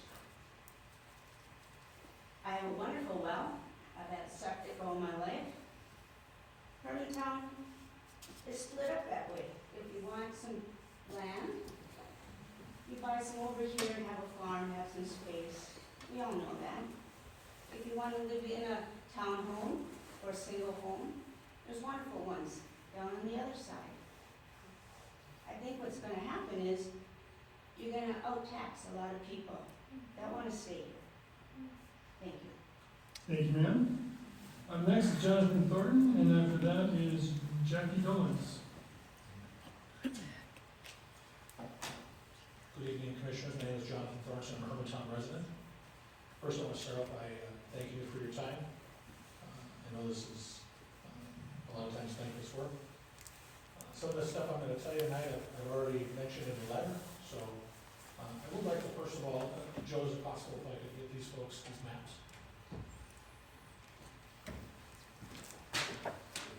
I will also need some extra time.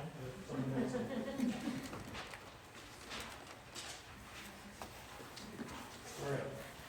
What's your name? Are you signed up already? I was signed up already. Bria Shiminsky. Gotcha, thank you.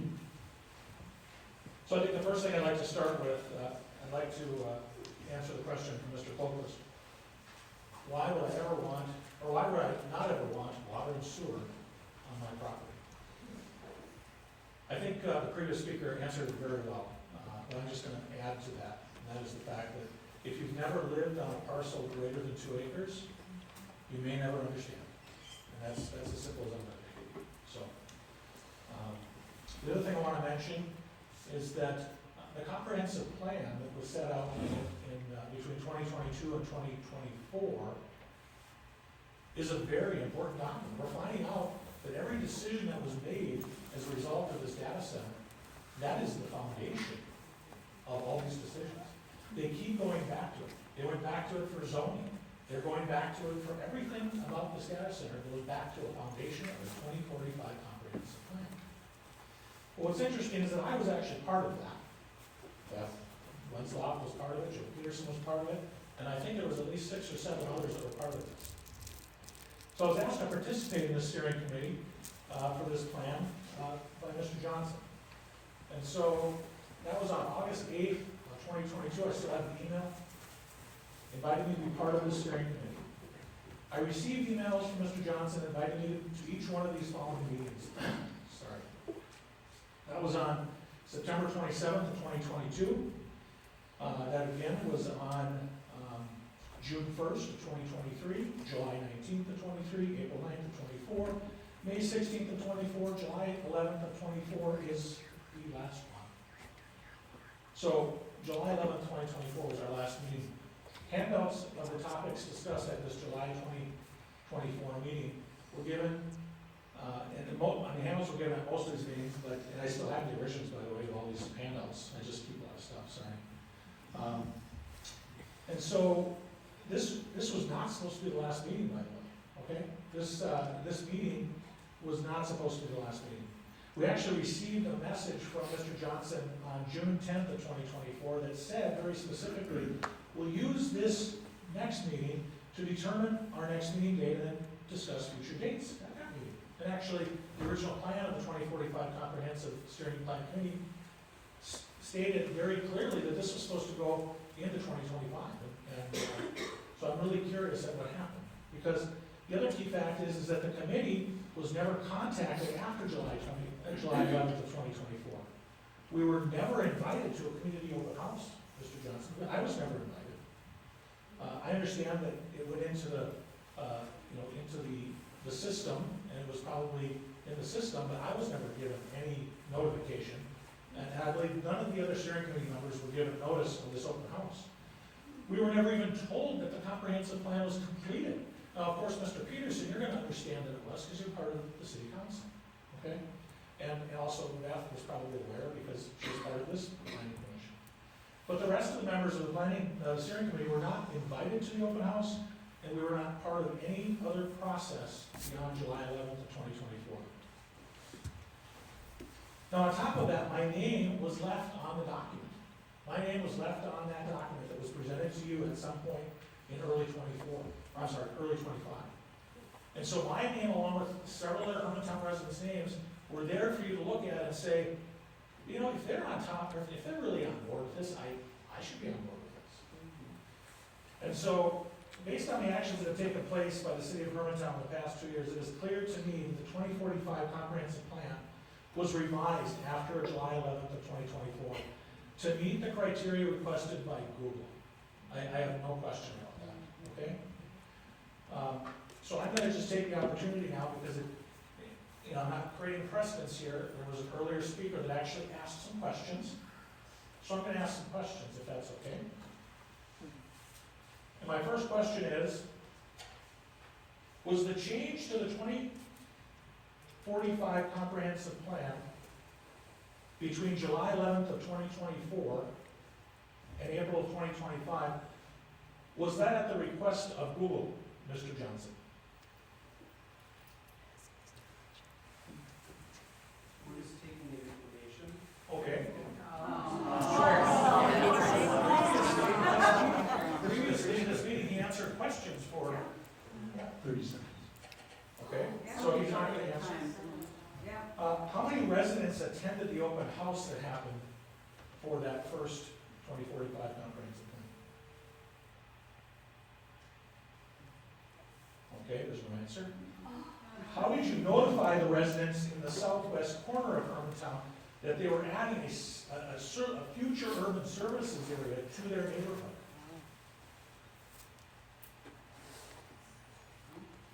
No answer? Okay. That's 6 minutes, Mr. That's 6 minutes? Okay. We can have some of my, This is clear, very, very clear of what's been going on for at least 7 or 8 months. I'm very disgusted with every single one of you.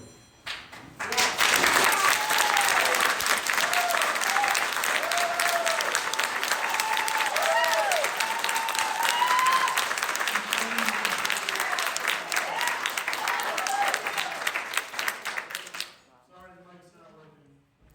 We need to have order. I'm sorry. Oh, the mic's back. Sorry. Jackie, it's a tough one to follow, but you're up next. Recording in progress. My sister donated her time to me, so 6 minutes, please. I've got you. Yes, thank you. All right, Jackie Dolan, Shermantown resident. I just want to clarify that I am not against development. I am against inappropriate development in a residential area, including 8 to 10 years of heavy construction. Please keep in mind my 2045 comprehensive plan comments from the general public comment period. I'm going to actually talk about the documents that were in your packet.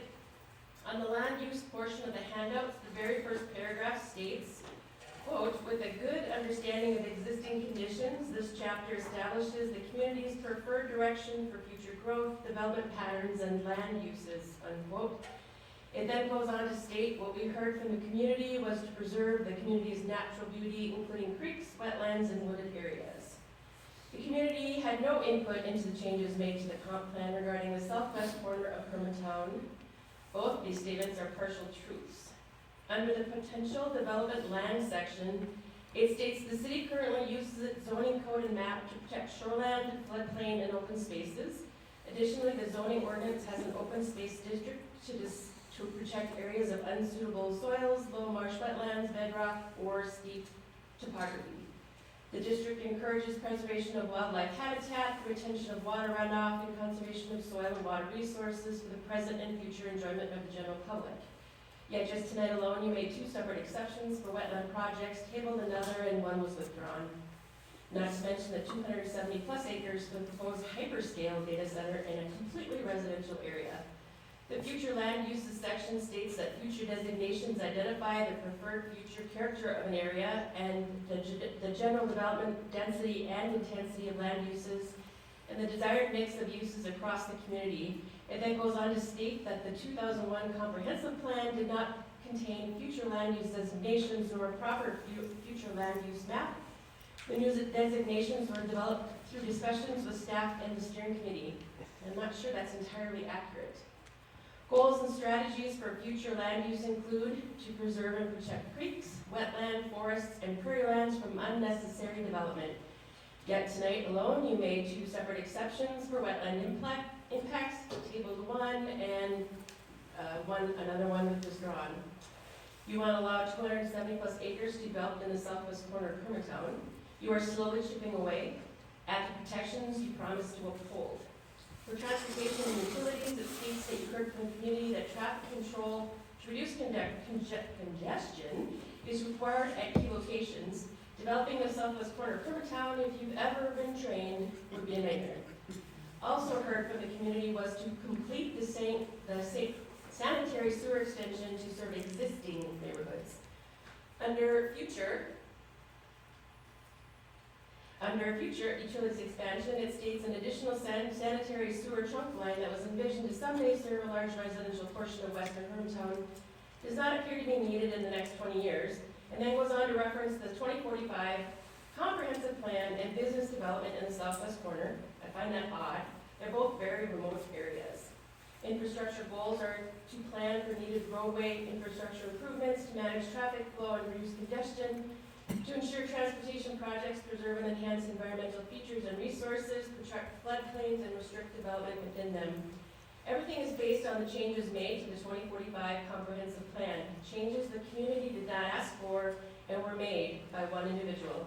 Changes built on quicksand and misstatements, if not outright lies.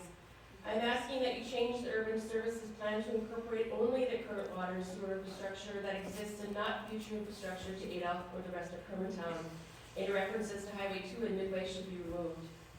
We do not strive to be Duluth. Sorry, Duluth. We don't want to develop every acre.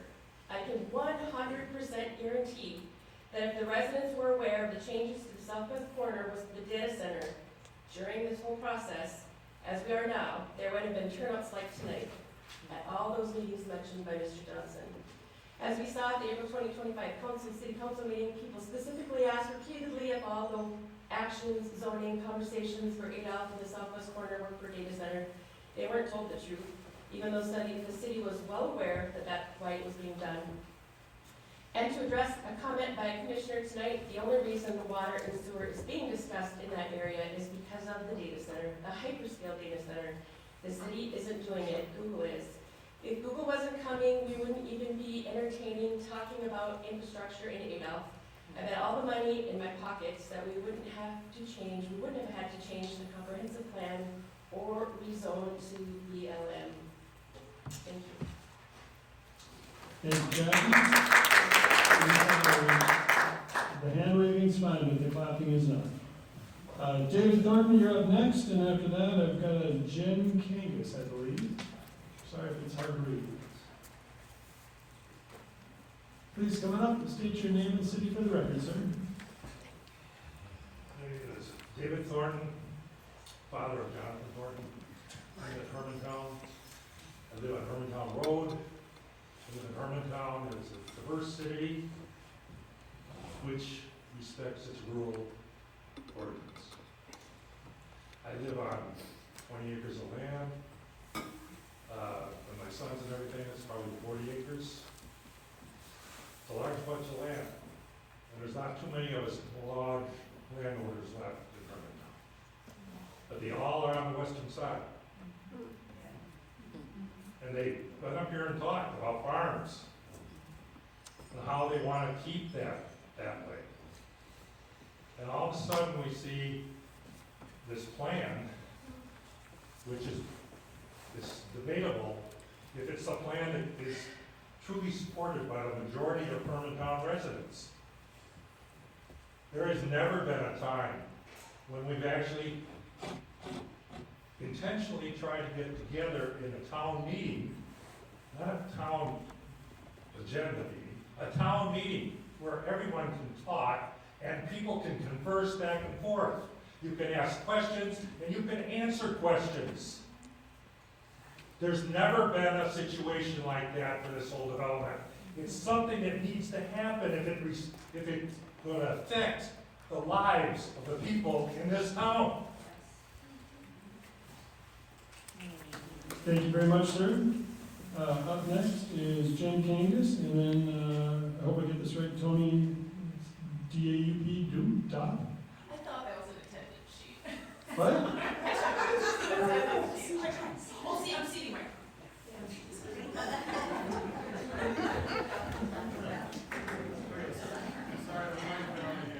Jen Kangas here, sorry, here comes again.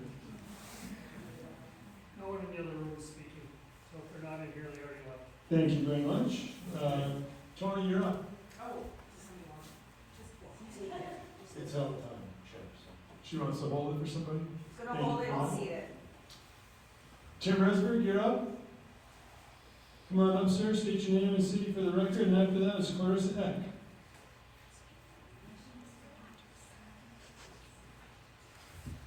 My name's Tim Resberg, Hermantown. And Hermantown years and years ago has always been bragging about having people move up into Hermantown for our rural and residential areas. And I also have a farm. And now we're telling people, don't come up here, because if you're gonna wanna live next to a data center, that isn't gonna be prosperous for anybody. And I worked in the building trades for over 40 years as a construction electrician. And as far as the work goes for construction guys and people that are in that business, they know they have to go to a different little place, no matter what. And for us to rezone the residential and rural area into an industrial site with all the people that have been negative against it, the construction people, if we move it into an industrial area, they'll go there, and they'll have their work. The main thing is, where they're putting this data center, it's gonna affect the wells. A lot of people around me start drilling and blasting. And then where do the people get up in the morning to send their kids to school, and there's no water? Or when they come home from work, there's no water. There's nothing in planning here to cover any of that for the surrounding areas, whether it's up in the Solway, Hermantown, or Midway area. Nothing has been ever covered for that, for the taxpayers. And plus the runoff, because of the lowlands back in that area, and the trout stream back in that area. They're talking about holding ponds, but when they freeze up and everything has a runoff, is that runoff gonna go into the Midway River and going into people's property in the backyards and all that? That has never been discussed here. We don't seem to be worried about it. And as far as the stormwater, what are they gonna charge? Nobody's got an answer for that, for the runoffs and that stuff. All the taxpayers in Hermantown has got to pay for runoff in their places. And this runoff has never been brought up for what it's gonna be charged. It's just like, it's not gonna be happening. 30 seconds. Thank you. Thank you very much, Tim. Up next is Clarissa Eck. And then I'll take Jeff Alsep after that.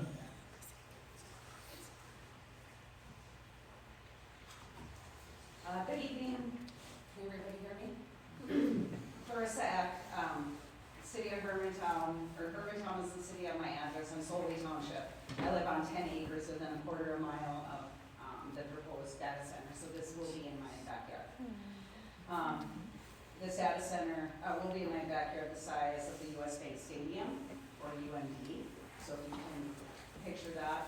I want to give special respect to you, Ms. Wenslaw, given your history on the Hermantown Steering Committee for the 2015 plan that protected the rural nature of the Adolph area. And the only woman on the commission, and the only woman I have seen as a city council or commission member in all of the meetings that I've attended. All of the other Hermantown committees, city council, are all by men. All the decisions have been made by men. I'm a United States veteran, I'm a former union member, and I have been in public service for over 20 years, and I have to say, with all honesty, that I have never seen this level of corruption and by government entity in my entire life. And I do not say that lightly. I have reviewed all of the public data documents. I have seen all of the emails, all of them, including yours, Mr. Porcelain from Minnesota Power. And I have seen what has happened. And if you haven't read them, then you are not in a responsible position to make any decisions related to the infrastructure changes in Adolph or the furtherance of this data center plan. So I want to respond, I have a whole thing written, but I want to respond directly to some comments tonight. First, Mr. Colquist, this is not about the data center, why wouldn't we want infrastructure? This is about the data center. This has always been about the data center. They keep saying it's not about the data center. This is just about making changes. We're just bringing infrastructure. We're doing this to accommodate Minnesota Power. No, this is about the data center. You can read it in the emails, starting from 2024. And I'm sure there's earlier ones too that we just haven't gotten yet, okay? So that's an answer to your question, Mr. Colquist. Regarding the comments by Apex, I just want to say that as a private sector firm, and guess who sits on their board? Minnesota Power, okay? So any comments that come from that, that's where that is coming from. WLSD, let's talk about that, right? Because that's infrastructure, and then talking about which came first, the city's comprehensive plan. I've got two people conceding time and maybe more. So, let's talk about WLSD. I'm sorry, Chris, I've got to get the names of the gentlemen back. What's your name? Jeff also. Jeff, okay, I got you down, so you've got 3 minutes from Jeff. Okay, so this is an email regarding WLSSD, okay? Email from Director Ron Shetty, the City of Hermantown Public Works Director, sent September 12, 2024, regarding water usage in WLSSD, specifically Project Loon, which is the data center. Water, wastewater RFIs confirming that the City of Hermantown buys our water from Duluth, WLSSD, and that the city's vulnerability is that we buy from them. At this time, we have one connection to them. If that fails or they shut us off for more than 24 hours, we're screwed. That's all sense. We are working on a second connection to their system, should be online in 2025.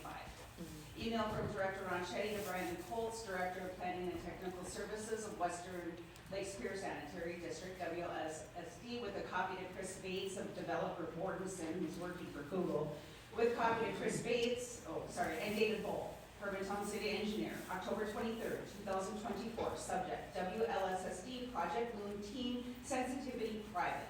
Brandon, I figured I'd connect with you directly since Chris Bates, he's the Project Loon contact with the development lead at Warrenson. Ahead of our meeting on October 30th, who would like to have WLSSD in on an NDA? The City of Hermantown is under one now. You can coordinate deals there. Thanks for making time for the meetings. Our meetings are on the 30th with the Loon team. Will be at the Elite, that's Minnesota Power headquarters at 30 West Superior Street. Thanks, Chad. All right. So let's keep going, okay? Let's talk about SAPI and water usage. Because you're talking about water usage and bringing infrastructure to the Adolph area, that includes water and sewer. In an email exchange between Chad Ronchetti and Joe Wickland, dated October 4th, 2024, see below. SAPI uses all the water and wants more. We could attach our increase to theirs, though, in a joint ask, which is powerful. Chad. The referenced emails from Eric Forsman of Minnesota Power, dated the same day, October 4th, 2024, referencing Project Loon, sewer and water availability. Turns out Cloquet owns it. Oh yeah, that is for the Lake Superior water line, bringing water to the mill. The city of Cloquet owns and operates the line, and they were asking for some funding to refurbish and upgrade the pumping stations to allow additional water to be pumped. To close the loop, we generally draw about 10 to 11 million gallons from the lake, with capacity up to 12.5 million gallons a day. We would like to have the ability to supply the entire mill's needs from the lake system when needed, which requires the upgrades to get capacity up to 18 million gallons a day. So this shows the history, that's from 2024. All sorts of emails, I've seen them. Mulder, you, Mr. Johnson, anybody else? What's that? Oh, okay. So, and Joe Wickland and Chad Ronchetti. So all those emails going back at least 6 months before the April 21st, 2025 City Council meeting when they first wanted to change the comprehensive plan.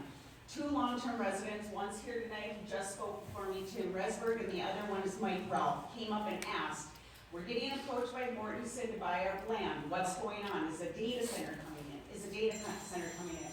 John Mulder said no. Mayor Boucher said no. After 6 months of documentation of data center development, and not a single one of you men, You're 6 minutes. that's fine, not a single one of you men stood up and said that's a lie. And shame on you.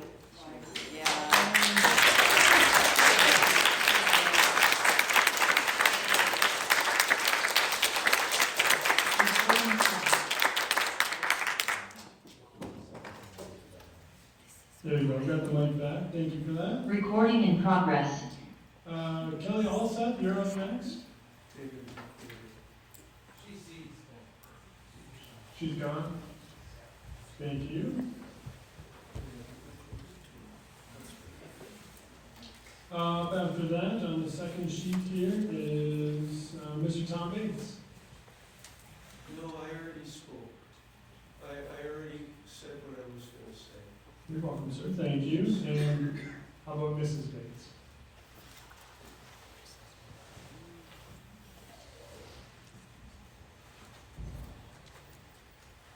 Joanne Bates from Hermantown, Minnesota. Mr. Colquist, I do intend to answer your question. It may take a bit for you to see the connection. Today, in the St. Louis County Commissioner meeting, Keith Nelson, one of the commissioners, stated that 30,000 gallons of leachate is going into Lake Superior with PFAS in it. During the break, two of the audience, me and one other person, went to talk to Keith. He explained that WLSD accepts waste from other areas, but Duluth has no way to treat the PFAS. So they are releasing this contaminated effluent into Lake Superior. There is a partially funded reverse osmosis plant. Are we back? No. Can you hear me? No. Are you back yet? Give it a shot. Try it now? We can't hear. Did I turn it off? Is I it think, on now? I think you accidentally turned it off. All right. So we went to talk to Keith Nelson, and he explains that WLSD accepts waste from other areas, but Duluth has no way to treat them. This contaminated effluent is released into Lake Superior. There is a partially funded reverse osmosis plant in Cannon, which did not pass, which needs bonding from the state of Minnesota, which did not pass from the legislature. This would be the same as the one that has been built in Virginia that does that reverse osmosis process. What I am telling you, as according to AI, data centers release lots of the PFAS through chemical coolants, fires, and fire suppression fluids. So the effluent from the Herman Hyperscale Data Center will increase the amount of PFAS going into Lake Superior, even though we were told that WLSD said to the Hermantown City Council that they could handle wastewater from the data center. So that's my reason, one of them why. There's another reason why. Maintaining long sewer and water lines without many users will turn into a net negative. The $130 million infrastructure, water, sewer, road is to be maintained by Hermantown with an annual budget of a bit over $1 million right now. 30 seconds. This is a disaster waiting to happen.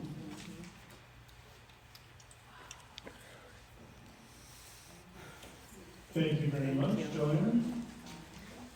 Let's see, I go through the list. Bree Schminsky, she's seated her time already. I've got Sarah Lowe, all up next.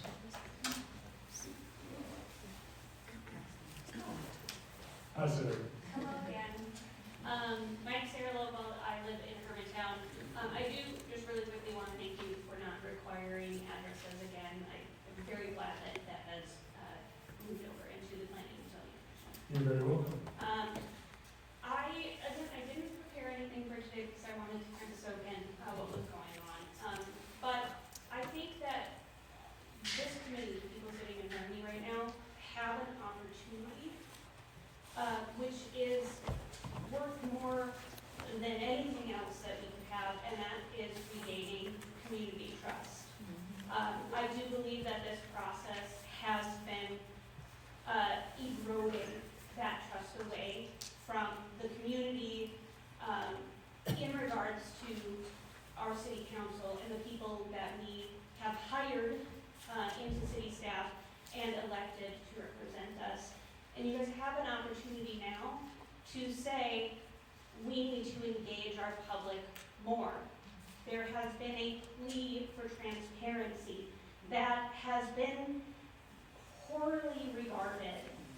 If you were at the, not the last city council meeting, but the one before that, when we were talking about the development agreement that has everything to do with this water utility extension down Midway Road, there were documents in that plan that were incorrect and incomplete. So for the sake of transparency, it was provided to the citizens in an incomplete and incorrect form. How are we supposed to comment on these things when we're not given the correct information? So in order to rebuild trust, because it has been eroded, I think that you need to not approve this comprehensive plan change right now, because there's a lot going on with it in the past that people are questioning. There was a complaint made against the city that is specifically regarding the 2045 comprehensive plan. I am a resident of Hermantown. I am in that southwest corner. I live on 160 acres of family land that have been around for over 100 years. We like our rural feel. I have a well, I have a septic system. I don't need public water. I don't need utilities. I already have safe and clean water. I don't need those public utilities. So if you want to engage your community and rebuild that trust and have real transparency, then I think you need to actually have a public forum where we can ask questions, we can get answers, and you can hear from the residents of these areas before making any kind of decision. So my plea to you is talk to the residents, talk to your people, and rebuild our trust because we desperately want that. We want to trust you, and it's very hard to do that right now. Thank you, Sarah. Up last is Jim Carter.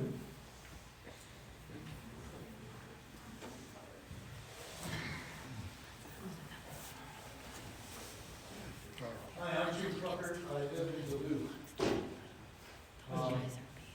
My last name is German, but I am guided by an old Dutch proverb from a carpenter: for a long life, never pound a nail after sunset. It's dark outside, so this may not be my best work. I am very much in awe of the commitment that people in the public life, be they work for a government entity or they are elected official, have made a commitment to give generously of themselves. You're not going to get a whole lot of glory or fame in this line of work. But I believe you're here, like most cops, like most teachers, to be of service. Now, this is a step in the planning. The original plan is symbolized by that flag to which we stand at the beginning of every meeting, as restated by that tall guy from Illinois, was a government of the people, for the people, and by the people. Any government agency, be it a city council or a county commission, that authorizes its employees to sign non-disclosure agreements, immediately has forfeited the trust of the boss, the people. Any company that comes to any of your employees and says, we have a non-disclosure agreement we want to sign, that's akin to suborning perjury. That should just be flat out, I'm not going to deal with you, criminal. You want me to not talk to my boss about what I'm up to? I'm sorry, get out of my office right now. And I'll tell you, the company that asked folks here to do that is Google, a major, major player, along with, you guys aren't my enemy. Google is my enemy. The corporate giants, the billionaires, the oligarchs, and their paid agents who serve on the Duluth City Council.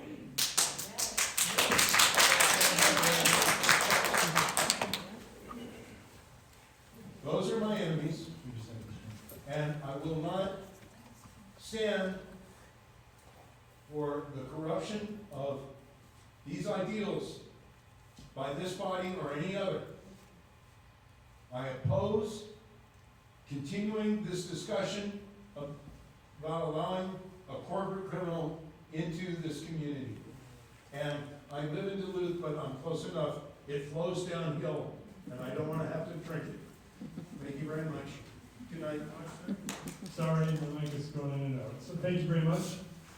3 more names, you got a couple more? Sorry, the mic's goofing up. Thank you for that. Not really a name, but A. Scarborough, and the next one up is Megan, sorry, I can't read the last name. Elling? So Miss Scarborough or Megan Elling? Sorry if I can't read it. No, that's okay. I'm Alexis Scarborough. I work in Duluth. I've been here for over 25 years. I moved from Chicago area. I love Duluth. I live at the end of Bex. I can see the Mills Lights, Sappy, or whatever the name of it is. I can see and smell the oil refinery in Superior. The sky is lit up constantly, all night long. Now we have the Google, or Amazon, sorry, same thing, warehouse that's right there too. And I think that we're not thinking ahead. We're jumping right into something that's promising a bunch of promises. AI has proven to make some pretty cool six-handed people, and, that's, you know, there's great, it's figuring out what you guys are gonna drive with, okay? It's used against us, and we're the people and you're the people. And I think you have a heart somewhere in you. Thank you. Thank you very much. Last one is Darrell Olson.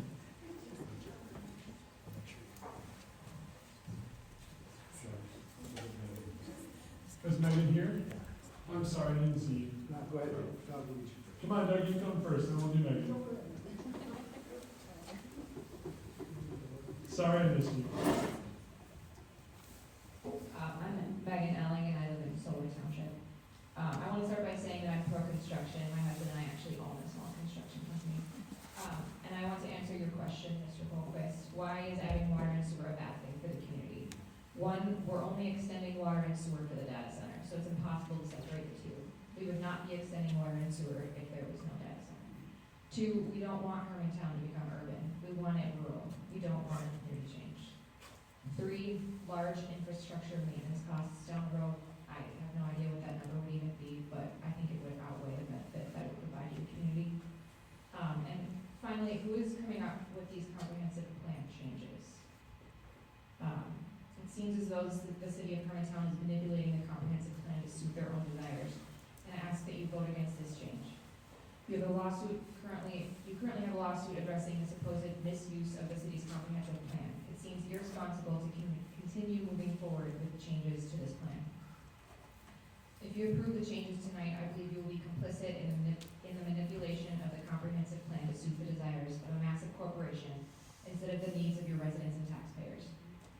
And I also would like to know, was the 2045 comprehensive plan changed at the request of Google after July 2024 or changed to suit the needs of a data center? I'd like back to you guys this week. Sorry, we're just gathering information right now. I'm confused because questions were answered earlier, so what's the difference between the answers answered previously? We've gotten like 30 people in a row without a lot of questions. Thank you.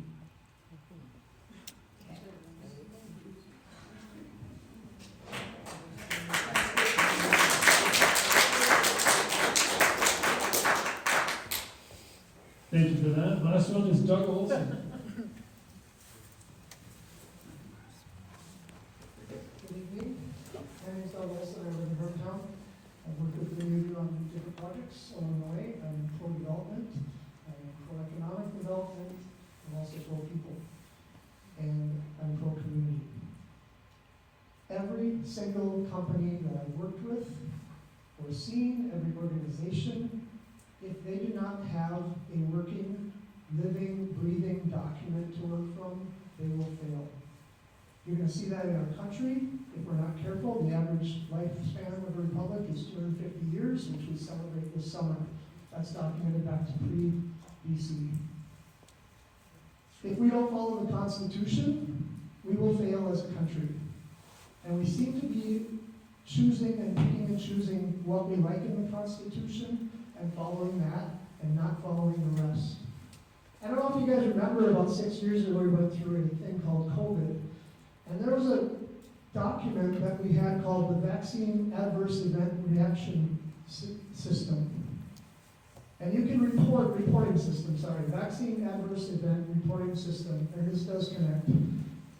You can report vaccine events to that, and over the 30 years, in the month January, after the vaccine came out, more reports were made to that system than had been reported of all vaccines in 30 years of history. You can look that up.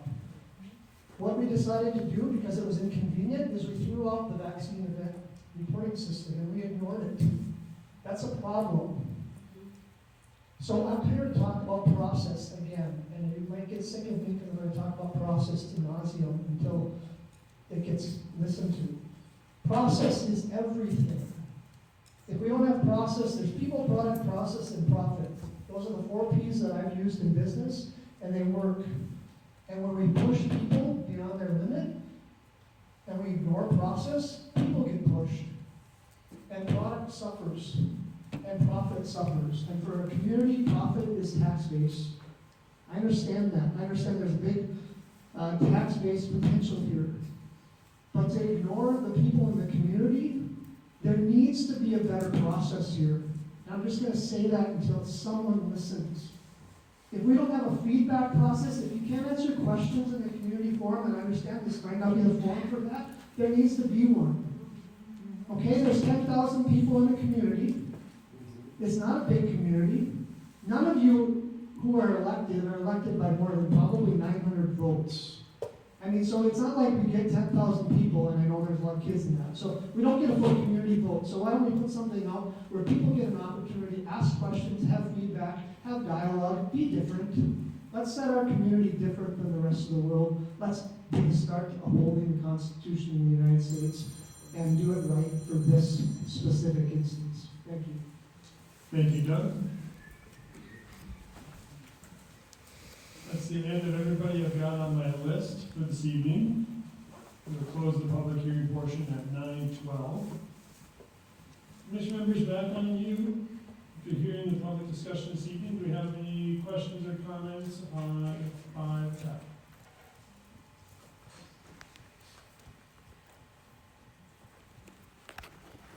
Yeah, I guess I'll kick it off. I want to thank those of you that addressed my question. That is helpful. Hearing some of those reasons, I guess I should clarify. I just wanted to understand the reasons that you guys were concerned, not regarding the data center, to just paint a clearer picture for myself.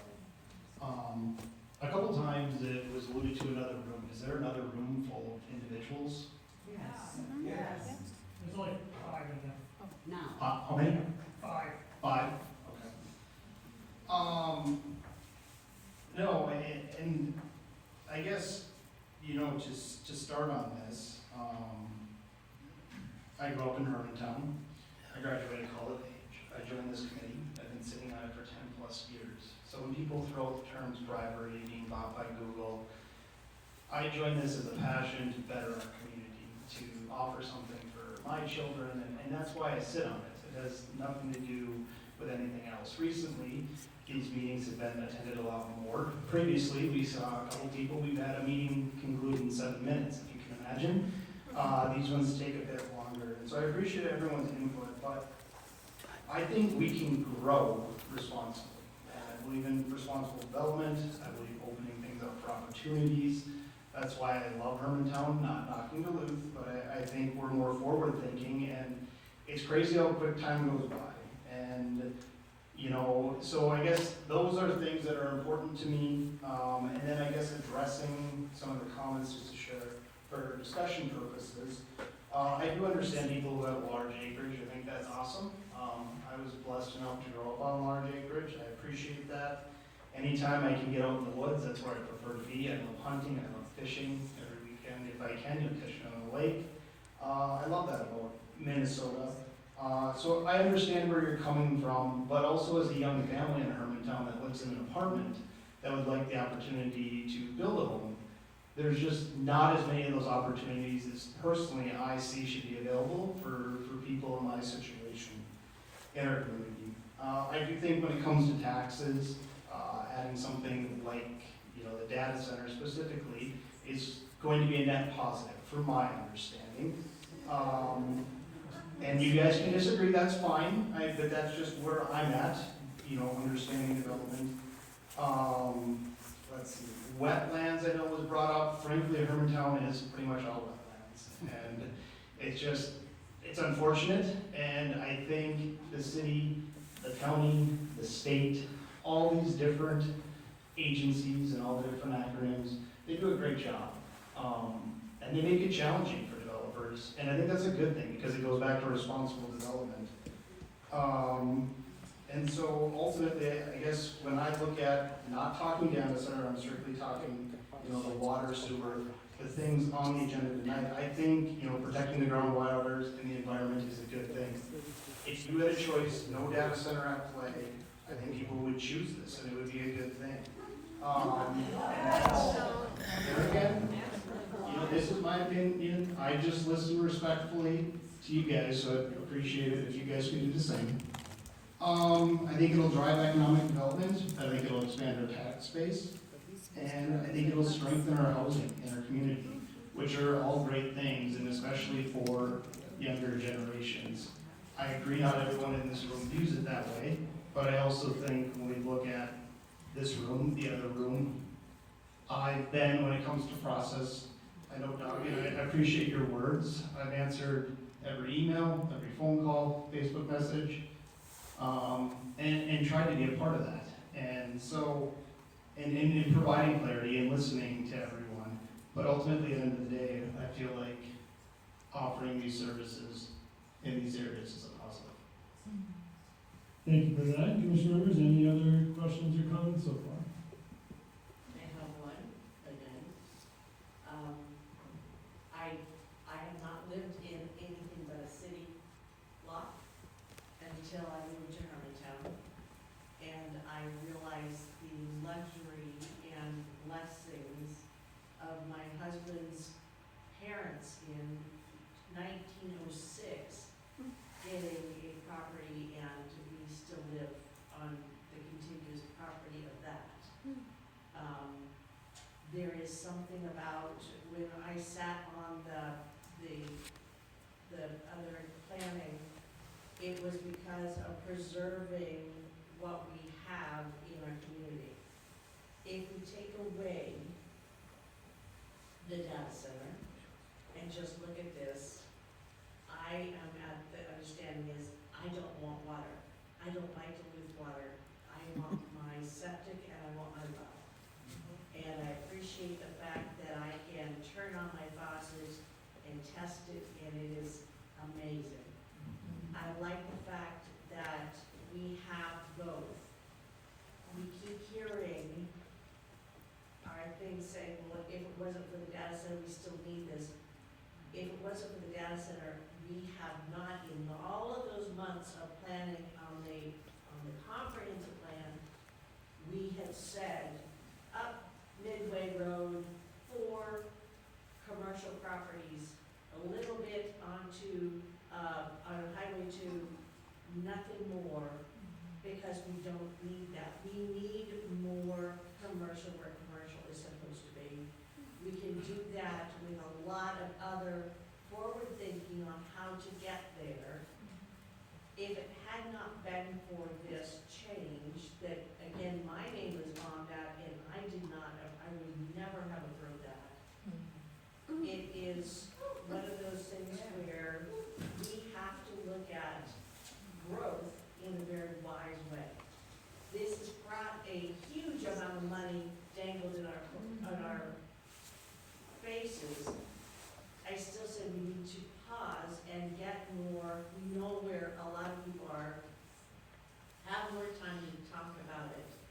I talk to people all the time, and there's too many questions, too many things that have happened out of sequence that when you borrow.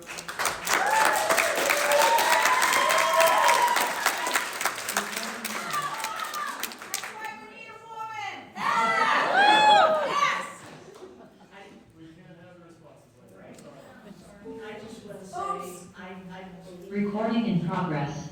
I believe that we really do need to look at this and say, if it worked for this, would we do this? And I say we would not be doing this.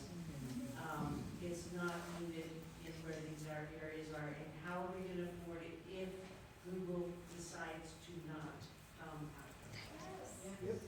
Thank you for that, Beth. Anybody else with questions or comments this evening?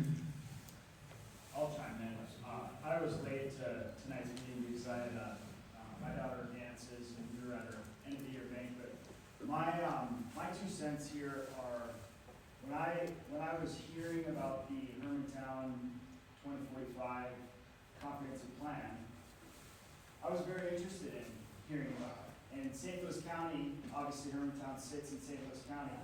St. Louis County is, over the next, now 19 years, going to drop in population. Hermantown is the only city that's projected to grow in the next 19 years. To facilitate, we have a math problem though. As a nation, we have a math problem. $39 trillion in debt at the federal level. All of that drips down to households, that drips down to counties, that drips down to cities. When we have an opportunity as a city to welcome a thing, let's just, a data center, whatever it is, that needs the utilities, and we can facilitate that growth that we are projected to get in St. Louis County, we solve some of that math problem. No. That's my 2 cents. And in the water, we talked about, Sappi uses 19 million gallons of water a day out of Lake Superior. 50,000 gallons a day times 365 is less than what, so that's the data center potential water usage. In 1 year is what Sappi uses in a day. And there's 3 quadrillion gallons of water in Lake Superior. It takes 22 million gallons of water to the Sioux box. So this is it. I see Hermantown growing. It's projected, which is exciting. We have a math problem. We have a potential solution to the math problem. And that's my 2 cents. Thank you for that. Hey, I'm really sorry, but we sat up here and listened to you guys. We just want to hear from the commission members. Commission members, anybody else have any thoughts or comments on this proposal in front of us?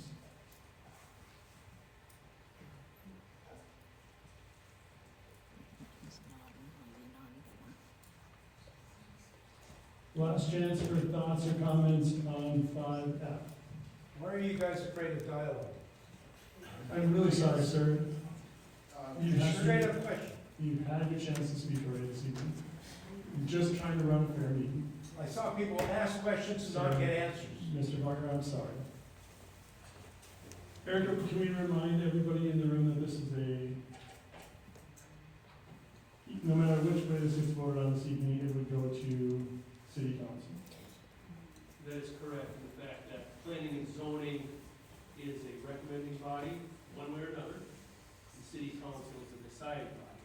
Right. So ultimately, city council would take action on an amendment to a comprehensive. Thank you for that clarification. Commission members, one last chance on 5F, please. Any thoughts or questions? We'll look for a motion on 5F, please. Focus with a motion to approve agenda item 5F as stated. We have a motion to approve. Can we get a second? We have a second. All in favor? Aye. Anybody opposed? Aye. We have 4 for it and, correct? 4 for it and 2 against it. That motion will pass on to the city council for final consideration. Thank you very much for all of your time this evening. We're going to continue on with our meeting. Number 6 is continuing business. Eric, do you have anything on this evening? No, but, things that we talked about, afternoon for the ADUs. Could be one staff going to the personal time as well, so, Disappointing. day 2. The young hockey jocks won. Kicked again. Thank you for that. That's New what I business, said. I haven't seen any. Is there something I should know about? Thank you for that. Number 8, you've got a few correspondence. Anyone going through? No, but I did put on your desk as well from Brian Bergeron. That's an official communication that will also be lodged and sent to city council. Thank you for that. Number 9, commission member reports. Corey Mulquist, Beth Wenzloff, Kevin Hagan, Matthew Fournier, Joe Stauber, Amanda Radzak is absent, and Ryan Johnson. Thank you for that, everybody. I look for a motion to adjourn. We have a motion to adjourn.